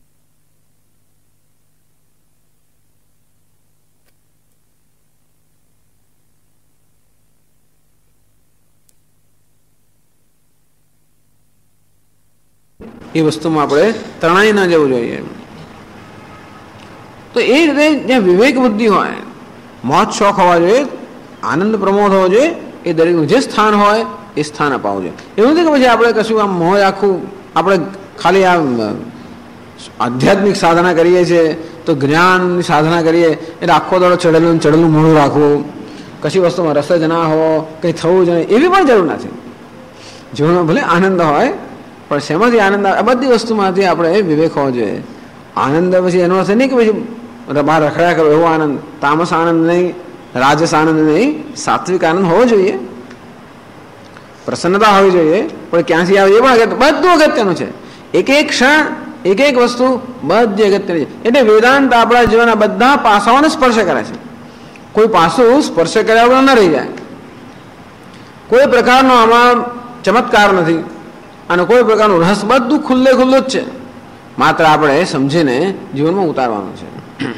એ બહુ લાંબુ સમય, બહુ લાંબુ ચોડું છે બધું. ક્યારે આ બધું થાય? એના કરતાં કંઈક બીજું પેલી ફલાણા શિબિરમાં અને ફલાણા કંઈ કામ થઈ જાય એવું કોઈ દાડો કોઈને કશું થતું જ નથી આવતું.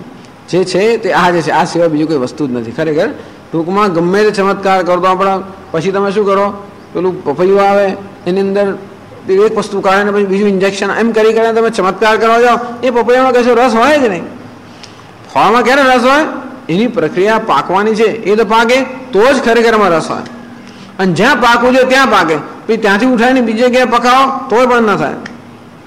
અને તે રીતે આપણું આ વ્યક્તિત્વ બરોબર પરિપક્વ થાય તો જ એમાં રસ આવે. શાશ્વત શાંતિ તો પ્રાપ્ત થાય. અને માટે આપણા વ્યક્તિત્વનો વિકાસ કરવાની, ઉન્નતિ કરવાની, પરિપક્વ કરવાની આ એક જ પ્રક્રિયા, બીજી કોઈ પ્રક્રિયા જ નથી. બીજા બધા શું છે? સાધન છે. અર્થાત આપણે જપ કરતા હોઈએ, તપ કરતા હોઈએ, બધા જાતનું ધ્યાન જે બધું કરતા હોઈએ એ બધું આમાં મદદરૂપ થઈ શકે.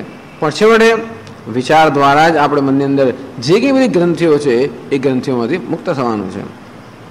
એટલે કહે છે તસ્માત અસંભાવિતયા ન જિહાસિતવ્યમ. અસંભવ વસ્તુ છે એમ કરીને એનો અનાદર ન કરવો જોઈએ, એનો ત્યાગ ન કરવો જોઈએ, એની અવગણના ન કરવી જોઈએ. કિંતુ શ્રદ્ધાનતયા વિચારયતવ્યમ. પરંતુ શ્રદ્ધાપૂર્વક એના પર વિચાર કરવો જોઈએ. અને એટલે નચિકેતા વિચાર કરે છે. પહેલી પંક્તિમાં શું કહ્યું? તદેતત ઇતિ મન્યન્તે અનિર્દેશ્યમ પરમમ સુખમ. આ નિર્દેશ છે, અવર્ણનીય પરમ જે સુખ છે, જે મહાત્માઓ માટે પ્રત્યક્ષ જ્ઞાનનો વિષય છે, એવું જે સુખ છે. કથન તદ વિજાનીયામ. હું એને કેમ જાણી શકું? કિમુ ભાતિ વિભાતિ વા. એ ભાષે છે, વિવિધ રૂપે ભાષે છે કે નહીં? આ રીતે વિચાર ચાલે છે. એ વિચારનો ઉત્તર પછીના મંત્રમાં આપવામાં આવે છે. કાલે એની ચર્ચા કરશું. ઓમ પૂર્ણમદ પૂર્ણમિદમ પૂર્ણાત પૂર્ણમુદચ્યતે પૂર્ણસ્ય પૂર્ણમાદાય પૂર્ણમેવાવશિષ્યતે. ઓમ શાંતિ શાંતિ શાંતિ. शंकरं शंकराचार्यं केशवं बादरायणं सूत्रभाष्यकृतौ वन्दे भगवन्तौ पुनः पुनः। ईश्वरो गुरुरात्मेति मूर्तिभेदविभागिने व्योमवद्व्याप्तदेहाय दक्षिणामूर्तये नमः।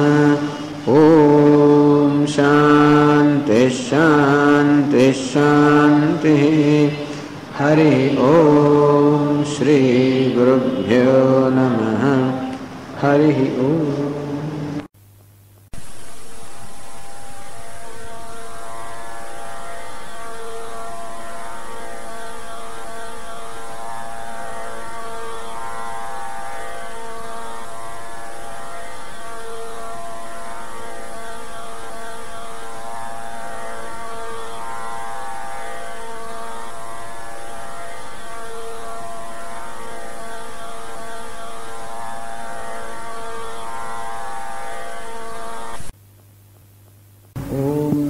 भगवते वैवस्वताय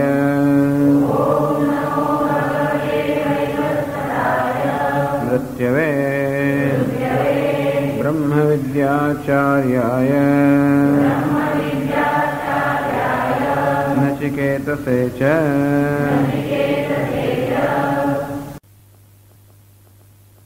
मन्यन्ते अनिर्देश्यं परमं सुखम् कथं नु तद्विजानीयाम् किमु भाति विभाति वा।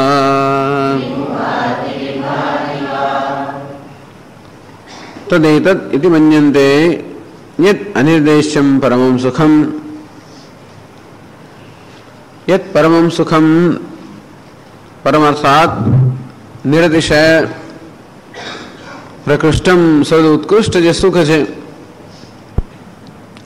प्राकृत पुरुषवांग मनुष्यो अगोचराभिसन्न जे सामान्य अज्ञानी मनुष्य अर्थात प्राकृत प्रकृति में उपाधि में अहम भाव धरावनारा बहिर्मुख जे मनुष्य है एमने माटे जेमनी वाणी अने मन माटे अगोचर है। एटा सुख के आत्मा मन અને વાણી થી અગોચર કોને માટે જેનું મન અને વાણી બહિર્મુખ છે માટે નિવૃત્તૈષણાः ये ब्राह्मणाः તે તત એતત પ્રત્યક્ષમેવતિ મન્યન્તે। પરંતુ જેમના મનમાંથી સર્વ એષણાઓ નિવૃત્ત થઈ ગઈ છે અને જેમનું મન કે અંતઃકરણ અંતર્મુખ બન્યું છે એવા બ્રાહ્મણો અર્થાત જે બ્રહ્મના જિજ્ઞાસુઓ છે। યતત એતત प्रत्यक्षम एवं मन्यन्ते एमने माटे जो अत्यंत प्रत्यक्ष है जो प्राकृत मनुष्य माटे अविवेकी पुरुष माटे अगोचर है ए आ अंतर्मुख मनुष्य माटे जिज्ञासु माटे अपरोक्ष प्रत्यक्ष है एवं सुख अर्थात अहीं नचिकेता विद्वत अनुभव के उपनिषद विद्वत अनुभव दर्शावे छे कि भले अज्ञानी पुरुष माटे अविवेकी पुरुष माटे ए उपलब्ध न होय परंतु जो विवेकी है एमने माटे एक हस्तामलगत हाथ में एक आमलाનું ફળ હોય અને કેવું સ્પષ્ટતાથી જાણી શકાય એટલી જ સ્પષ્ટતાથી મહાપુરુષોના અનુભવનો વિષય છે। અંતેથી શ્રુતિ કહે છે કે આત્મા પરમાનંદ રૂપ છે। યુક્તિથી પણ સમજાય છે કે આત્મા હોવો જોઈએ, જગતનો નિયંતા હોવો જોઈએ, જગતનો અધિષ્ઠાન હોવો જોઈએ, ચેતન સ્વરૂપ હોવો જોઈએ, સમગ્ર જગતને પૂર્ણ કરનારો હોવો જોઈએ। અને વિદ્વાન પોતાના અનુભવથી એ વસ્તુની સાબિતી આપે છે કે હા એ પ્રકારનું પરમ જેનો નિર્દેશ ન કરી શકાય એવું અવર્ણનીય અને અતિશય એવું સુખ છે જે આત્મ સ્વરૂપ છે અને જે એમને માટે પ્રત્યક્ષ અર્થાત અપરોક્ષ અનુભવનો વિષય છે। તો કથન તદ્વિજાનીયામ નચિકેતાને મને પ્રશ્ન જન્મે છે કે હું કેવી રીતે કથનનું કેન પ્રકારેણ તત્સુખમહં વિજાનીયામ कई रीते परम सुख नो हूँ अनुभव करूँ कि हूँ एनु ज्ञान प्राप्त करूँ।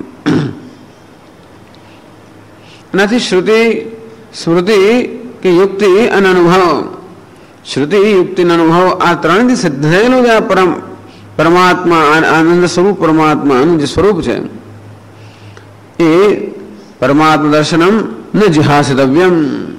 આ પરમાત્માના દર્શનની એનો ત્યાગ ન કરવો જોઈએ, અનાદર ન કરવો જોઈએ, કારણ કે એ જ જીવનનું મૂળભૂત સત્ય છે એમ શાસ્ત્રો કહે છે. યુક્તિથી સમજાય છે અને વિદ્વાનો પણ પોતાના અનુભવથી એ જ વસ્તુનું સમર્થન કરે છે. અને માટે એ જ જીવનનું ધ્યેય છે અને એનો અનાદર ન કરવો જોઈએ, પ્રમાદ ન હોવો જોઈએ. કિંતુ શ્રદ્ધાધારણતયા વિચારિતવ્યમેવ. તો આ જે સત્ય છે જેને દર્શન કરવા જોઈએ એને માટે કઈ રીતે આપણે આગળ વધવું જોઈએ? વિચારિતવ્યમેવ, એના વિશે વિચાર કરવો જોઈએ. વિચારનો અર્થ છે પ્રશ્ન કે કથન તદ્વિજાનીયામ, કેવી રીતે પહેલા એનું સ્વરૂપ કેવું છે? તો કે અનિર્દેશ્યમ પરમમ સુખમ એનું સ્વરૂપ છે. બીજો પ્રશ્ન કથન તદ્વિજાનીયામ, હું કેવી રીતે જાણું? એટલે પ્રશ્ન પરિપ્રશ્ન કોના બંધ કથમેશાગત, આ બંધનું શું સ્વરૂપ છે, ક્યાંથી આવ્યો, કેમ રહે છે, કેમ મુક્તિ પ્રાપ્ત કરવી, આત્મા અનાત્માનો વિવેક શું છે, આ પ્રકારના પ્રશ્નો સમજો વિચાર. અને હવે નચિકેતા એક પ્રકારનો પ્રશ્ન ઉપસ્થિત કરે છે કે કેવી રીતે આ સુખને આત્મ સ્વરૂપે જાણી શકાય. ઇદમિતિ આત્મબુદ્ધિ વિષય આપાદયેયમ. ઇદમ એટલે કે આ આત્મબુદ્ધિ વિષય આપાદયેયમ યથા નિવૃત્તૈષણાઃ યતયઃ. જેવી રીતે એ ક્ષણાઓથી નિવૃત્ત થયેલા વિવેક અને વૈરાગ્યવાન જે યતિઓ છે અથવા યત્ન કરી રહેલા છે એવા એમને માટે ઇદમ ઇતિ આત્મબુદ્ધિ વિષય, તો એમને માટે જે આ સુખ અપરોક્ષ છે, પ્રત્યક્ષ છે, અત્યંત સ્પષ્ટ છે.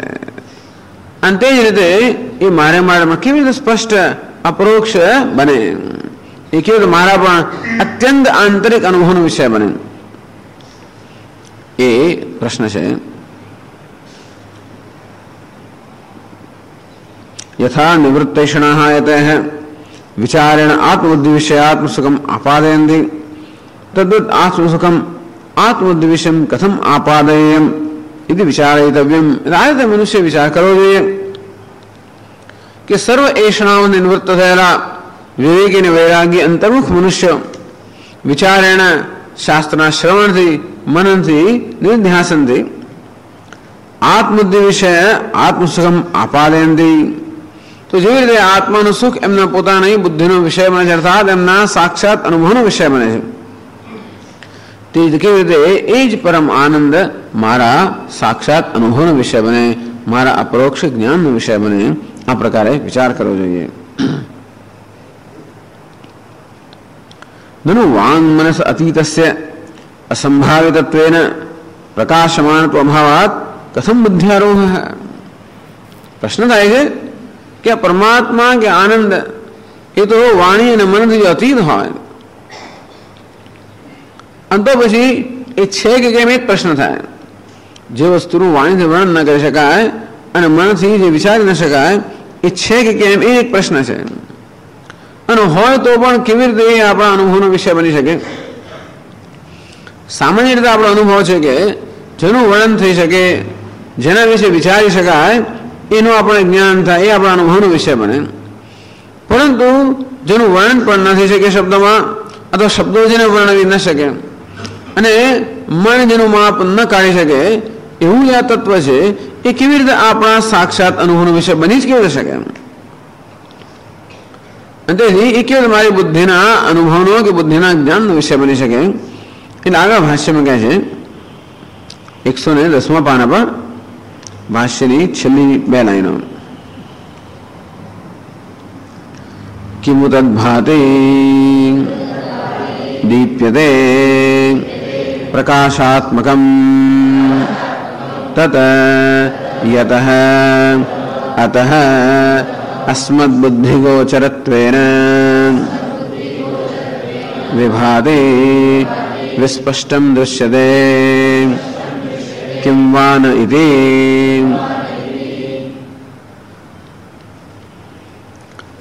કિમુ તદ્ભાતિ દીપ્યતે પ્રકાશાત્મકમ.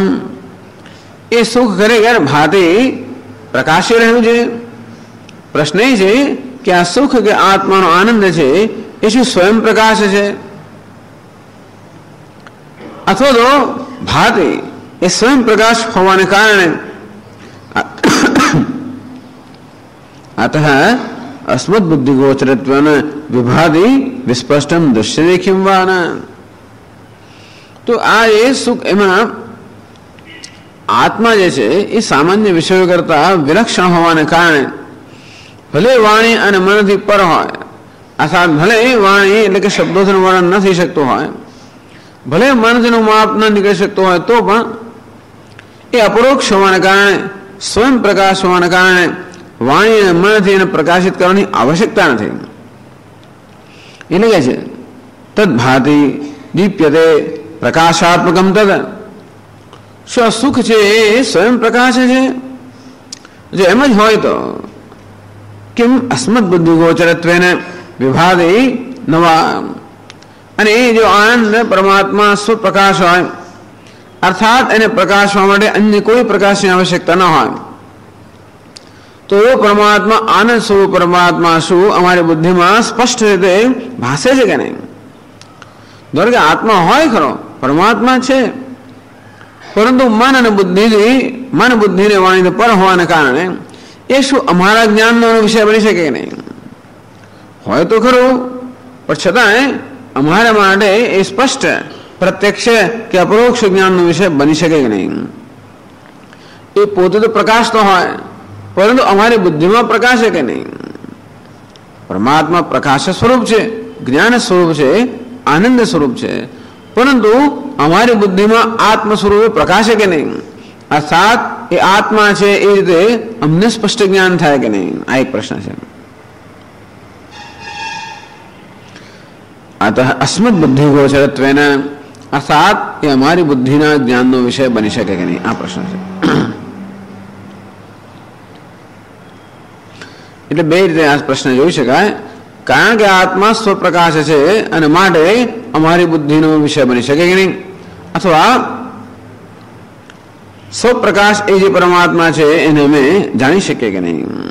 ટૂંકમાં નચિકેતા પ્રશ્ન કરી રહ્યો છે, અથવા નચિકેતા અન્ય સાધકો કે અન્ય જિજ્ઞાસુઓ, એ જિજ્ઞાસુ ઘણીવાર એ જિજ્ઞાસુના વતી પ્રશ્ન કરતા હોય કે એ આત્મા સ્વપ્રકાશ છે કે નહીં, પ્રકાશ છે કે નહીં?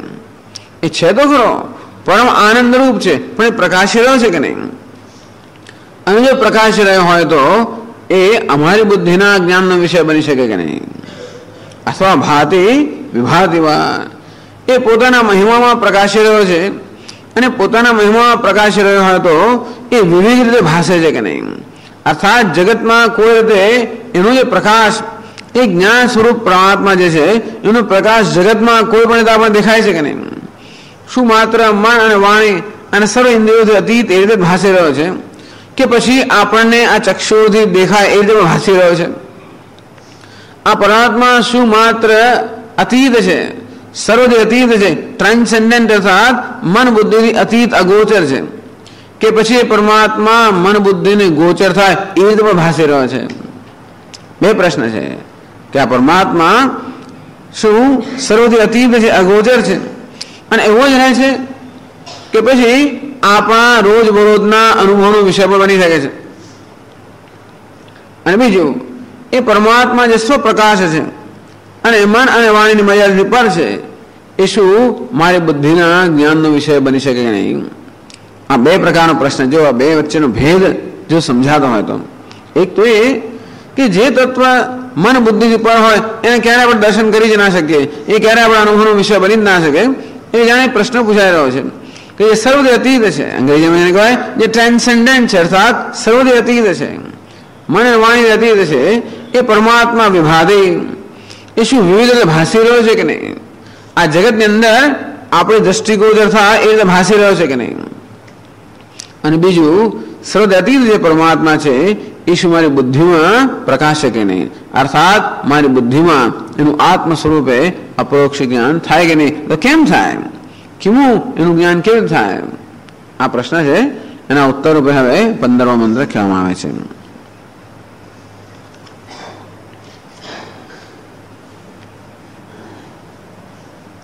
એની પહેલા શંકરાચાર્ય પહેલી પંક્તિમાં કહે છે 111 પાના પર, અત્ર ઉત્તરમ ઇદમ ભાતિ ચ વિભાતિ ચ ઇતિ કથમ. અત્ર ઉત્તરમ ઇદમ, તો આ પ્રશ્નનો હવે આ ઉત્તર આપવામાં આવે છે. ઇદમ ભાતિ વિભાતિ છે, ઇદમ આત્મતત્વમ, ઇદમ આત્મસુખમ. આ આત્મતત્વ છે, આત્માનું સુખ છે, ભાષે ભાતિ વિભાતિ છે, એ ભાષે પણ છે અને વિવિધ રીતે ભાષે છે. અર્થાત પોતાના મહિમામાં પ્રકાશિત છે અને જોડે જોડે જગતની અંદર પણ ભિન્ન ભિન્ન જ્યોતિના રૂપમાં પ્રકાશ રહ્યો છે. અથવા એ મારો આત્મા છે, મન અને વાણીથી પર છે અને સાથે સાથે એ મારી બુદ્ધિના જ્ઞાનનો વિષય પણ બને છે. આ પરમાત્મા એટલું એની કૃપા છે કે માત્ર અગોચર જ રહ્યો હોત, સ્વર્ગમાં જ રહ્યો હોત, ક્યારે પણ આપણા દ્રષ્ટિકોણથી કોઈ થતો જ ના હોત, તો કોઈ દિવસ એ છે કે નહીં એવો આપણને એવો પ્રશ્ન પણ ન થાત. એ છે કે નહીં એવી સંભાવના પણ આપણા મનમાં જાગૃત થાત, પરંતુ એ જ ભિન્ન ભિન્ન રૂપે આપણા જ્ઞાનનો કે અનુભવનો વિષય છે. એ અહીં કહેવા માંગે છે આ 15મા મંત્રમાં. કથમ, કેવી રીતે પરમાત્મા ભાતિ અર્થાત પ્રકાશ રહ્યો છે, વિભાતિ વિવિધ રીતે પ્રકાશ રહ્યો છે. એ કેવી રીતે? 15મા મંત્રમાં કહે છે, ન તત્ર સૂર્યો ભાતિ ન ચંદ્ર તારકમ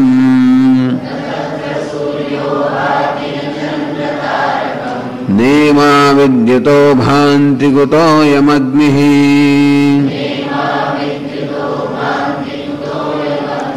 તમેવ ભાંતમનુભાતિ સર્વમ તસ્ય ભાસા સર્વમિદં વિભાતિ.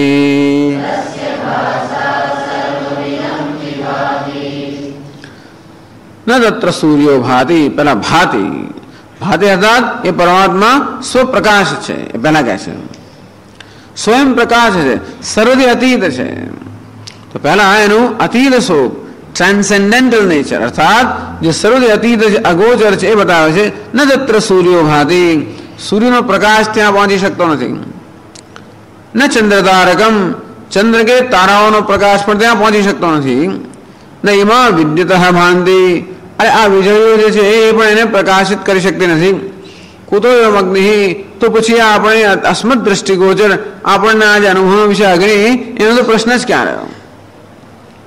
અર્થાત આ શું બતાવે છે? એ પરમાત્મા કેવો છે? સર્વ જ્ઞાનના કારણોથી અતીત છે. આમ પહેલી પંક્તિમાં એનું અતીત સ્વરૂપ બતાવ્યું. કેવું ભાતિ, એ શું પ્રકાશ છે? તો કે હા પ્રકાશ છે, પોતાના મહિમામાં પ્રકાશી રહ્યો છે. સર્વથી અતીત એવો પરમાત્મા પ્રકાશી રહ્યો છે. વિભાતિવા, એમ પ્રકાશ એટલા જ માને કહેવામાં છે એ ઈશ્વર કેવો છે? સ્વર્ગમાં છે એમ કહેવામાં આવે. સ્વર્ગમાં અર્થાત અલૌકિક છે, દિવ્યો ક્ષમૂર્ત પુરુષ. એ પુરુષ કે પરમાત્મા કેવો છે? દિવ્ય છે, અલૌકિક છે. અર્થાત આપણા ચક્ષુ કે ઇન્દ્રિયોનો વિષય નથી બની શકતો. કેમ તો કે અમૂર્ત હે, એ મૂર્ત વગરનો અર્થાત રૂપ વગરનો, ગુણ વગરનો, નિર્ગુણ નિર્વિશેષ હોવાને કારણે આપણે ઇન્દ્રિયો કે વાણીનો વિષય નથી બની શકતો. અહીં દ્રષ્ટિએ કહેવામાં છે ફાધર ઇન ધ હેવન્સ. આ પિતા ક્યાં છે? જગતનો પિતા સ્વર્ગમાં છે.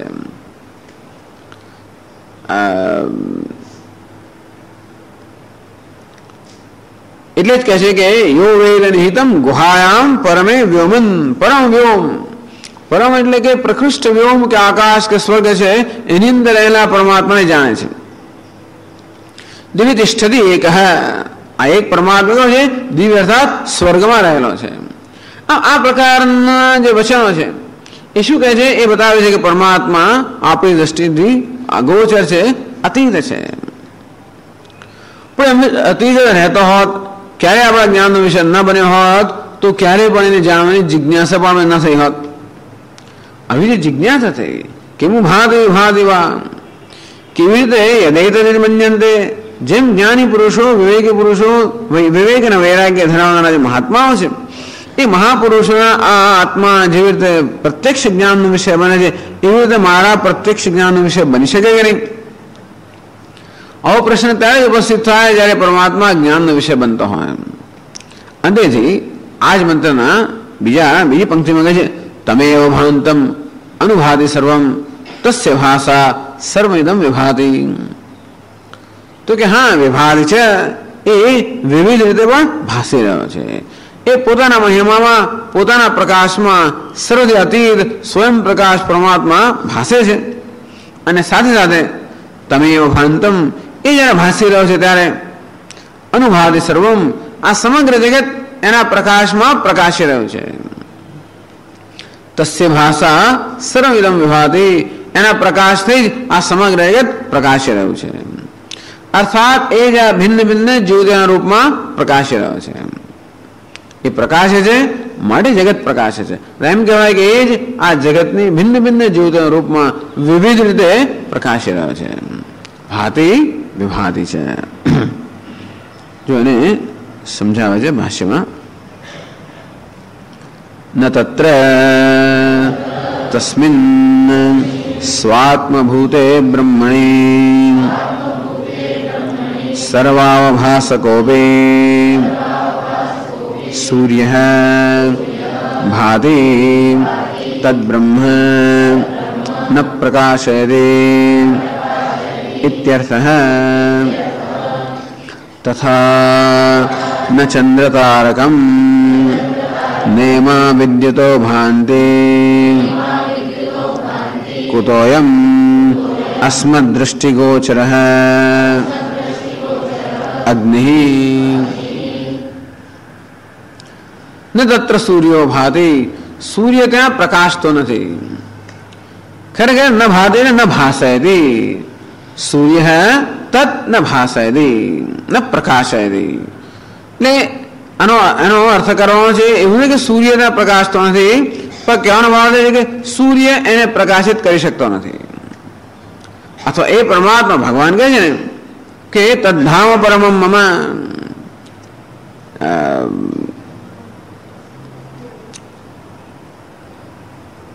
યદ ગત્વા ન નિવર્તન્તે તદ્ધામ પરમમ મમ. એટલે એ મારું પરમધામ છે, પરમ તે સ્વરૂપ છે. ન તદ ભાસયતે સૂર્ય ન શશાંકો ન પાવક. ભગવાન આ વસ્તુ 15મા અધ્યાયમાં કહે છે ન તદ ભાસયતે, ભગવાન ત્યાં બરોબર પ્રયોગ કરે છે.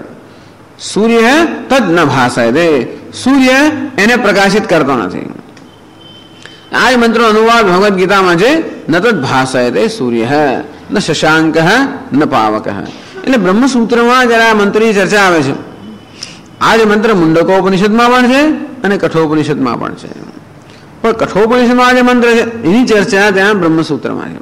મુંડકોપનિષદ વાળા મંત્ર નહીં, પણ કઠોપનિષદ વાળાની. ચાલો, પણ ત્યાં સૂત્રકાર ભાષ્યકાર અર્થ કરે છે ન તદ, કારણ કે ભગવાને અર્થ કર્યો ન તદ ભાસયતે.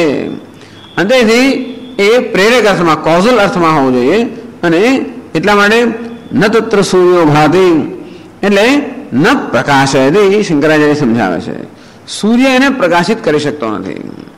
તદ્ધામ પરમમાં કોઈને એમ લાગે કે અરે મારું એ પરમધામ છે જ્યાં સૂર્ય પ્રકાશતો નથી, જ્યાં ચંદ્ર પ્રકાશતો નથી, જ્યાં અગ્નિમાં પ્રકાશતો નથી, ભયંકર અંધકાર ત્યાં આગળ છે.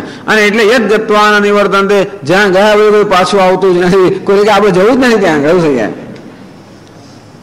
પણ એવી રીતનો અર્થ નથી.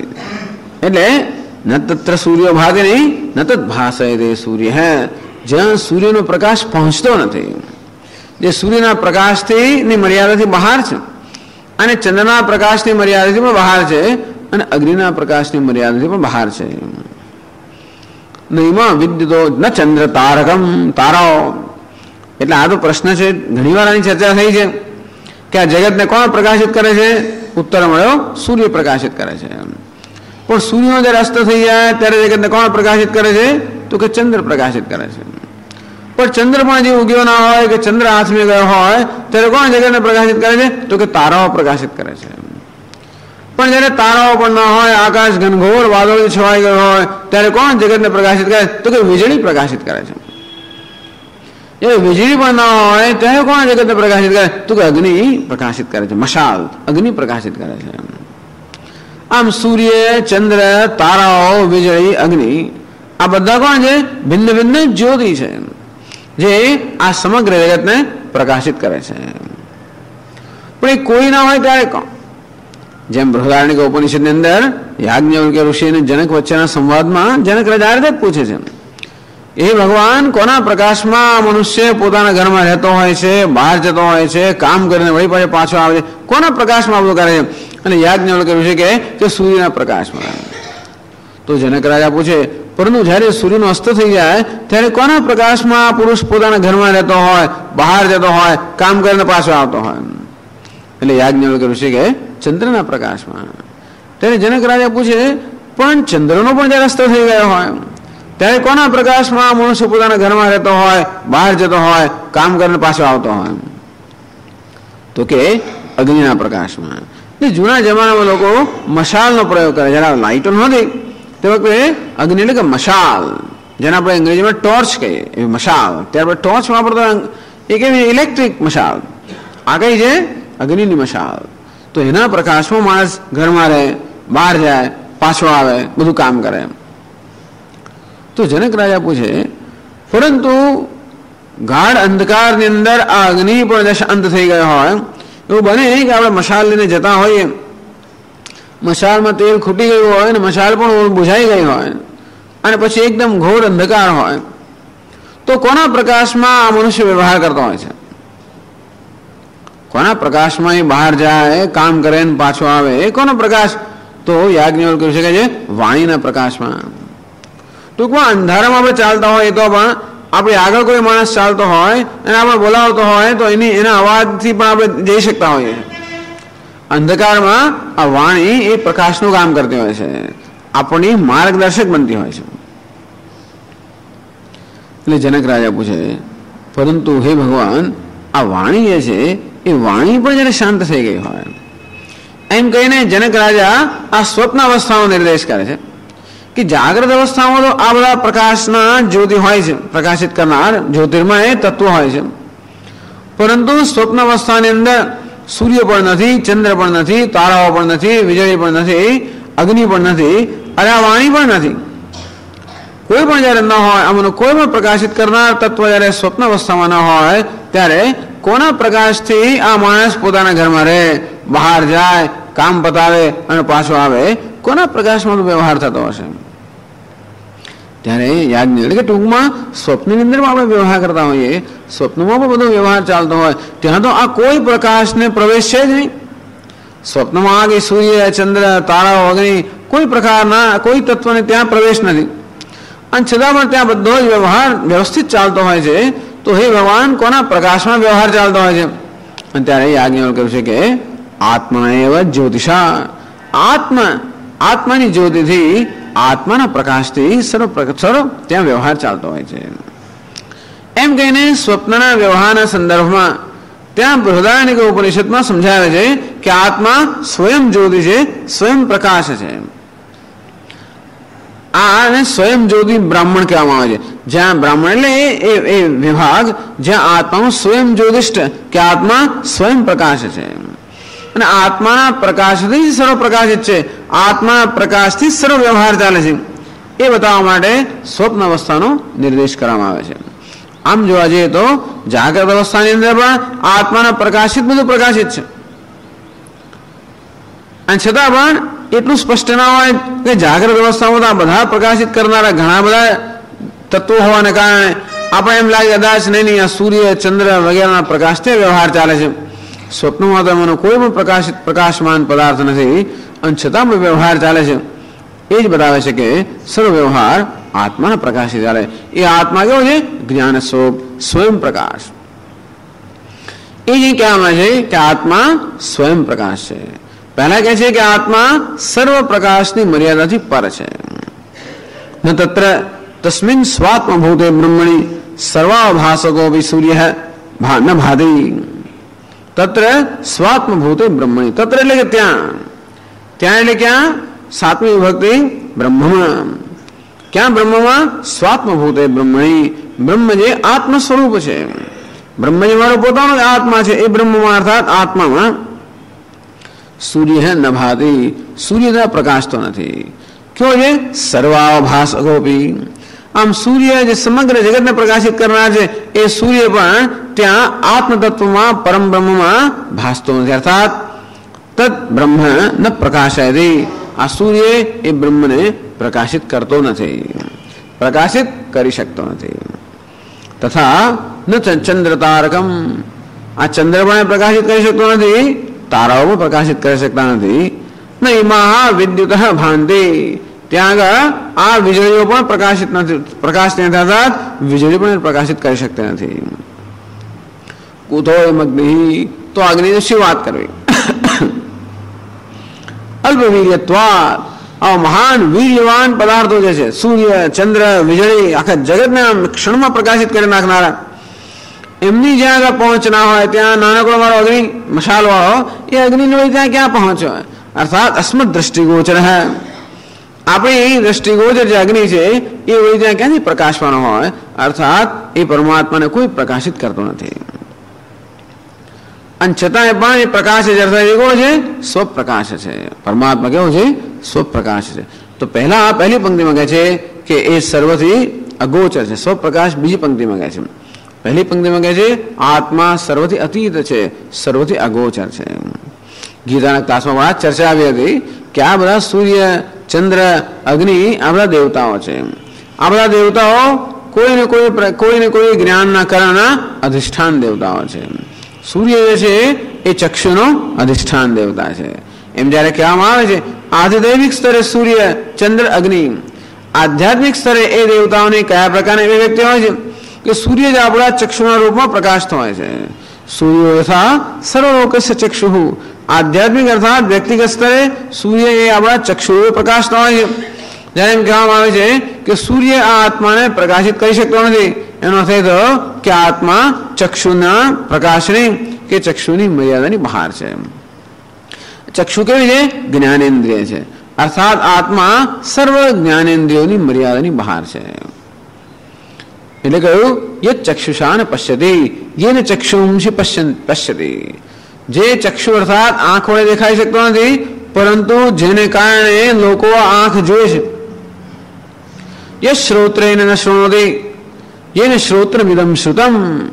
જે શ્રોત્ર અર્થાત કાનથી સાંભળી શકાતો નથી, પણ જેને કારણે આ કાન સાંભળી શકે છે, અથવા જેને કારણે કાન પોતાના શબ્દોને પ્રકાશિત કરી શકે છે, એ પરમાત્મા. શ્રોત્રસ્ય શ્રોત્રમ ચક્ષુષ ચક્ષુ. આત્મા કેવો છે? શ્રોત્રનું પણ શ્રોત્ર, ચક્ષુનું પણ ચક્ષુ. અર્થાત જેને કારણે શ્રોત્રેન્દ્રિય આપણી સાંભળવાની આ જે ઇન્દ્રિય છે એ જેને કારણે સાંભળી શકે છે. ઇન્દ્રિયો કેવી છે? ભલે આપણે દેવતા કહેતા હોઈએ છતાં ઇન્દ્રિયો કેવી છે? જડ છે, સ્વયં પ્રકાશ નથી. અને તેથી આ ઇન્દ્રિયોને પ્રકાશિત કરનાર, એમને પોતપોતાના વિશ્વને ઉજાળવાનો પ્રકાશ કે શક્તિ પ્રદાન કરનાર તત્વ છે એ આત્મા છે. ઇન્દ્રિયોની મર્યાદાની બહાર છે. એટલે કહ્યું ન તત્ર સૂર્યો ભાતિ. એ જ્ઞાનેન્દ્રિયોની મર્યાદાની બહાર છે. ન ચંદ્ર. ચંદ્ર એ કોનો દેવતા છે? અધિષ્ઠાન દેવતા, મનનો અધિષ્ઠાન દેવતા. અને તેથી ચંદ્ર ત્યાં પ્રકાશિત થતો નથી. ચંદ્ર આ આત્માને પ્રકાશિત કરી શકતો નથી. આધ્યાત્મિક સ્તરે એમ કહેવાય કે ચંદ્ર આત્માને, ચંદ્ર એટલે કે મન આત્માને પ્રકાશિત કરી શકતો નથી. અર્થાત આત્મા એ મન, બુદ્ધિ, અંતઃકરણની મર્યાદાની બહાર છે. ટૂંકમાં આપણે મનમાં આત્માનું દર્શન ન કરી શકીએ. આત્મા મનની કોઈ વૃત્તિ ના બની શકે. ઘણીવાર મનમાં આપણે જાત જાતના દર્શન કરતા હોઈએ. કોઈ જ્યોતિના દર્શન કરે, પ્રકાશના દર્શન કરે, કોઈ બીજા સ્વરૂપના દર્શન કરે, પરંતુ એવી મનની મર્યાદામાં આત્માને ક્યારેય પણ બંધાઈ ન શકે. યદિ મન્યસે સુવેદેતિ ધર્મેવાપી નૂનમ તદ્વેત્થ બ્રહ્મણો રૂપમ. અને એટલે કેનોપનિષદમાં કહે છે, ગુરુજી શિષ્યને કહે કે જો આત્માને સારી રીતે જાણતો હોય, અર્થાત તો એમ માનતો હોય કે આત્મા તારા મનના જ્ઞાનનો વિષય બન્યો છે, તો ખરેખર તું આત્માને બહુ અલ્પ રીતે જાણે છે. અર્થાત આત્મા ક્યારે પણ મનની મર્યાદામાં ન આવી શકે. યન મનસાન મનુદે યેનાહુર મનોમતમ તદેવ બ્રહ્મ તદ્વિદ્ધિ નેદમ યદિદમ ઉપાસતે. કેનોપનિષદમાં આપણે કહે છે યન મનસાન મનુદે, જેને જે મન વડે ન માની શકાય, અર્થાત મન વડે એનું મનન ન કરી શકાય, મન વડે જેનું જ્ઞાન ન પ્રાપ્ત થઈ શકે. યેન આહુર મનોમતમ, પણ જેને કારણે આ મન સર્વ જ્ઞાન પ્રાપ્ત કરે છે. જેનું મનથી મનન ન કરી શકાય, પણ જેને કારણે મન મનન કરી શકે છે. અર્થાત જે મનની મર્યાદાની બહાર છે. ચંદ્ર, તારાઓ વિદ્યુતો કુતો એમ અગ્નિ, અગ્નિ વાણીના અધિષ્ઠાન દેવતા છે. અગ્નિની મર્યાદાની બહાર છે, અર્થાત વાણીની સર્વ કર્મેન્દ્રિયોની મર્યાદાની બહાર છે. વાણી જે છે એ કર્મેન્દ્રિયોનું પ્રતિનિધિ છે. ચક્ષુ જે છે એ જ્ઞાનેન્દ્રિયોનું પ્રતિનિધિ છે. વાણી જે છે એ કર્મેન્દ્રિયોનું પ્રતિનિધિ છે. એમ જ્યારે કહેવામાં આવે છે કે વાણીના અગોચર છે, અર્થાત સર્વ કર્મેન્દ્રિયોનું અગોચર છે. યત્તદ અદ્રેશ્યમ અગ્રાહ્યમ, જે ઇન્દ્રિયો વડે જાણી ન શકાય, કર્મેન્દ્રિયો વડે ગ્રહણ ન કરી શકાય. યદ વાચા અનભ્યુદમ યેન વાગ અભ્યુદ્યતે, જે વાણી વડે પ્રકાશિત ન થઈ શકે, વાણી વડે જેનું ઉચ્ચારણ ન થઈ શકે, પણ જેને કારણે વાણી ઉચ્ચારણ કરી શકે છે. આમ પહેલી પંક્તિમાં કહ્યું કે આત્મા ભાતિ, અર્થાત આ સર્વ પ્રકાશક જે તત્વો છે એ સર્વ પ્રકાશક તત્વોની મર્યાદાની બહાર છે. આજે દૈવિક સ્તરે સૂર્ય, ચંદ્ર, તારાઓ, વીજળી, અગ્નિ આ બધા પ્રકાશક દેવતાઓ છે. આ સર્વ પ્રકાશક દેવતાઓની મર્યાદાની બહાર એમનું અધિષ્ઠાન છે એ સર્વ મર્યાદાની બહાર છે, અર્થાત આ દેવતાઓ પણ એને પ્રકાશિત ન કરી શકે. એ કહે મહાદેવ છે, આપણે દેવતાઓનો પણ મહાદેવ. અને આધ્યાત્મિક સ્તરે આ જ્ઞાનેન્દ્રિયો, કર્મેન્દ્રિયો અને મન જે જ્ઞાન પ્રાપ્ત કરવાના આપણી પાસે સાધનો કે કરણો છે એ સર્વ કરણની મર્યાદાની બહાર છે. અને તેથી એ ક્યારેય જ્ઞાનનો વિષય ન બની શકે. એક વાર એવું પહેલી પંક્તિ આપણે વાંચીએ તો શું સમજાય? આત્મા સર્વાતીત છે. જો આત્મા સર્વાતીત હોય તો શું ક્યારેય જ્ઞાનનો વિષય ન બની શકે? એટલે બીજી પંક્તિમાં કહે છે તમેવ ભાંતમ અનુભાતિ સર્વમ તસ્ય ભાષા સર્વમિદં વિભાતિ. નહીં, એ પ્રકાશ છે એના પ્રકાશથી જ સર્વ પ્રકાશિત છે. એના પ્રકાશથી સમગ્ર જગત પ્રકાશી રહ્યું છે.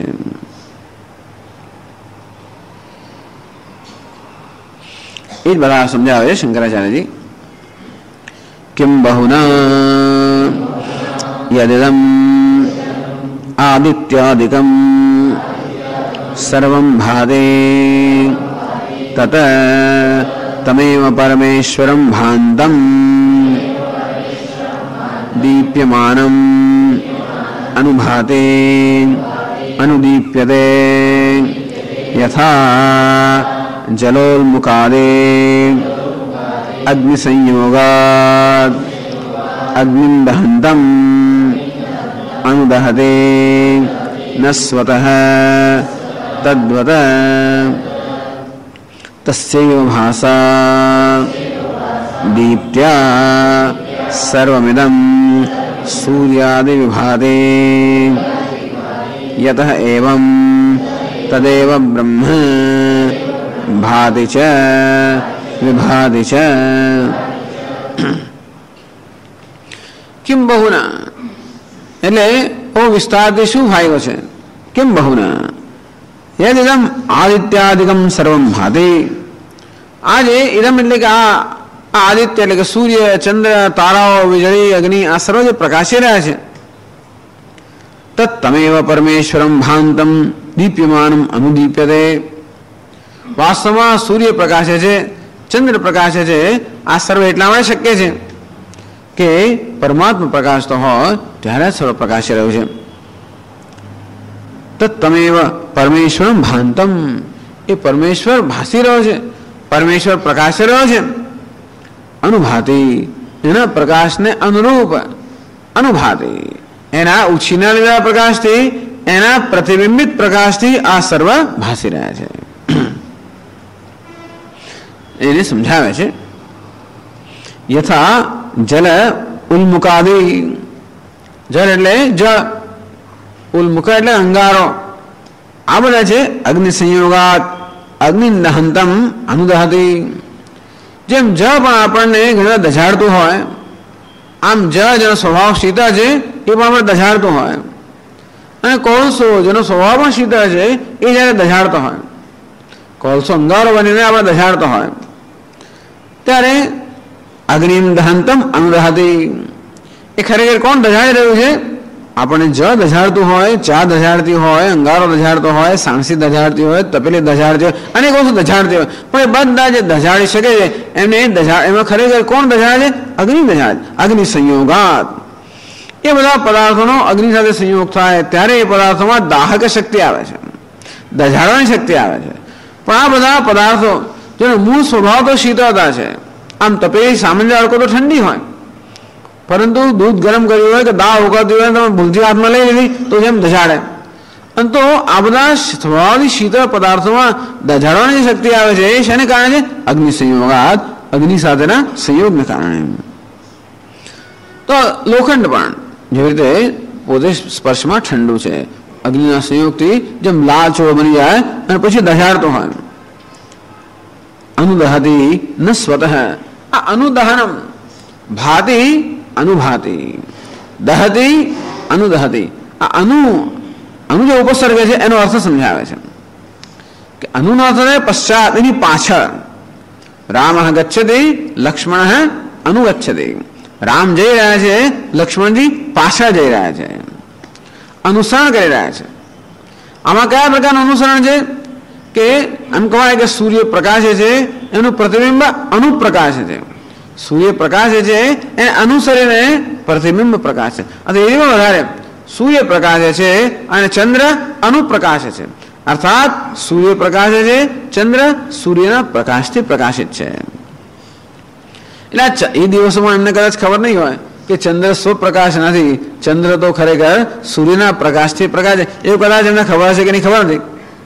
પણ અત્યારે આપણે જાણીએ છીએ કે ચંદ્ર કોઈ સ્વયં પ્રકાશ પદાર્થ નથી, ચંદ્ર કોઈ પોતાના પ્રકાશથી પ્રકાશતો નથી, એ સૂર્યના પ્રતિબિંબિત પ્રકાશથી પ્રકાશે છે.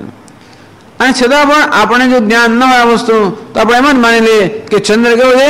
સ્વયં પ્રકાશ પદાર્થ છે અને આ જગતને પ્રકાશિત કરે છે. વાસ્તવમાં સૂર્ય ભાતિ, ચંદ્ર અનુભાતિ. સૂર્ય ભાસી રહ્યો છે અને ચંદ્ર અનુભાસી રહ્યો છે, એના પ્રકાશમાં ભાસી રહ્યો છે. આપણે બધા અત્યારે ભાસી રહ્યા છીએ કોના? આ બીજા બલ્બ છે એના પ્રકાશમાં બધા પદાર્થો ભાસી રહ્યા છે. અને તે રીતે સૂર્યના પ્રકાશમાં ચંદ્ર પ્રકાશી રહ્યો છે. અથવા તો જે અગ્નિ દહન કરી રહ્યો છે એના સંયોગને કારણે, એના અનુગ્રહને કારણે આ જળ કે લોખંડ કે કોલસો આ બધા પદાર્થો પણ દજાઈ રહ્યા હોય. અને તે જ રીતે આ પરમાત્મા પ્રકાશી રહ્યો છે અને એના પ્રકાશને કારણે આ જગતના અન્ય પદાર્થો પ્રકાશ છે. યદાદિત્યગતમ તેજ જગત ભાસયતે અખિલમ યચ્ચંદ્રમસી યચ્ચાગ્નૌ તત્તેજો વિદ્ધિમામકમ. એટલે ભગવાન આ પહેલી પંક્તિ જે છે એનો અનુવાદ 6થા શ્લોકમાં કરે છે 15મા અધ્યાયમાં. આ બીજી પંક્તિ છે એનો અનુવાદ 12મા શ્લોકમાં કરે છે. યદાદિત્યગતમ તેજ જગત ભાસયતે અખિલમ. હે અર્જુન, આ આદિત્યમાં રહેલું તેજ જે સમગ્ર જગતને પ્રકાશિત કરે છે. યચ્ચંદ્રમસી તેજ યચ્ચગ્નૌ તેજ, જે ચંદ્રમા અને અગ્નિમાં પણ તેજ છે, તત્તેજ વિદ્ધિમામકમ. એ જાણ અર્જુન, તું જાણ કે એ તેજ મારું જ છે, અર્થાત હું પ્રકાશું છું માટે એ સર્વ પ્રકાશ છે. આમ આ કઠોપનિષદના કેટલા બધા મંત્રો ભગવદ્ ગીતામાં આપણને જણાય છે, દેખાય છે. તસ્યૈવ ભાષા દીપ્ત્યા સર્વમિદં સૂર્યાદિ વિભાતિ. એ ઉપનિષદ પોતે સમજાવે છે. તસ્ય ભાષા, તસ્ય પરમાત્મનઃ ભાષા. ભાષા એ તૃતીય વિભક્તિ છે. ભાસ તો એ પરમાત્માના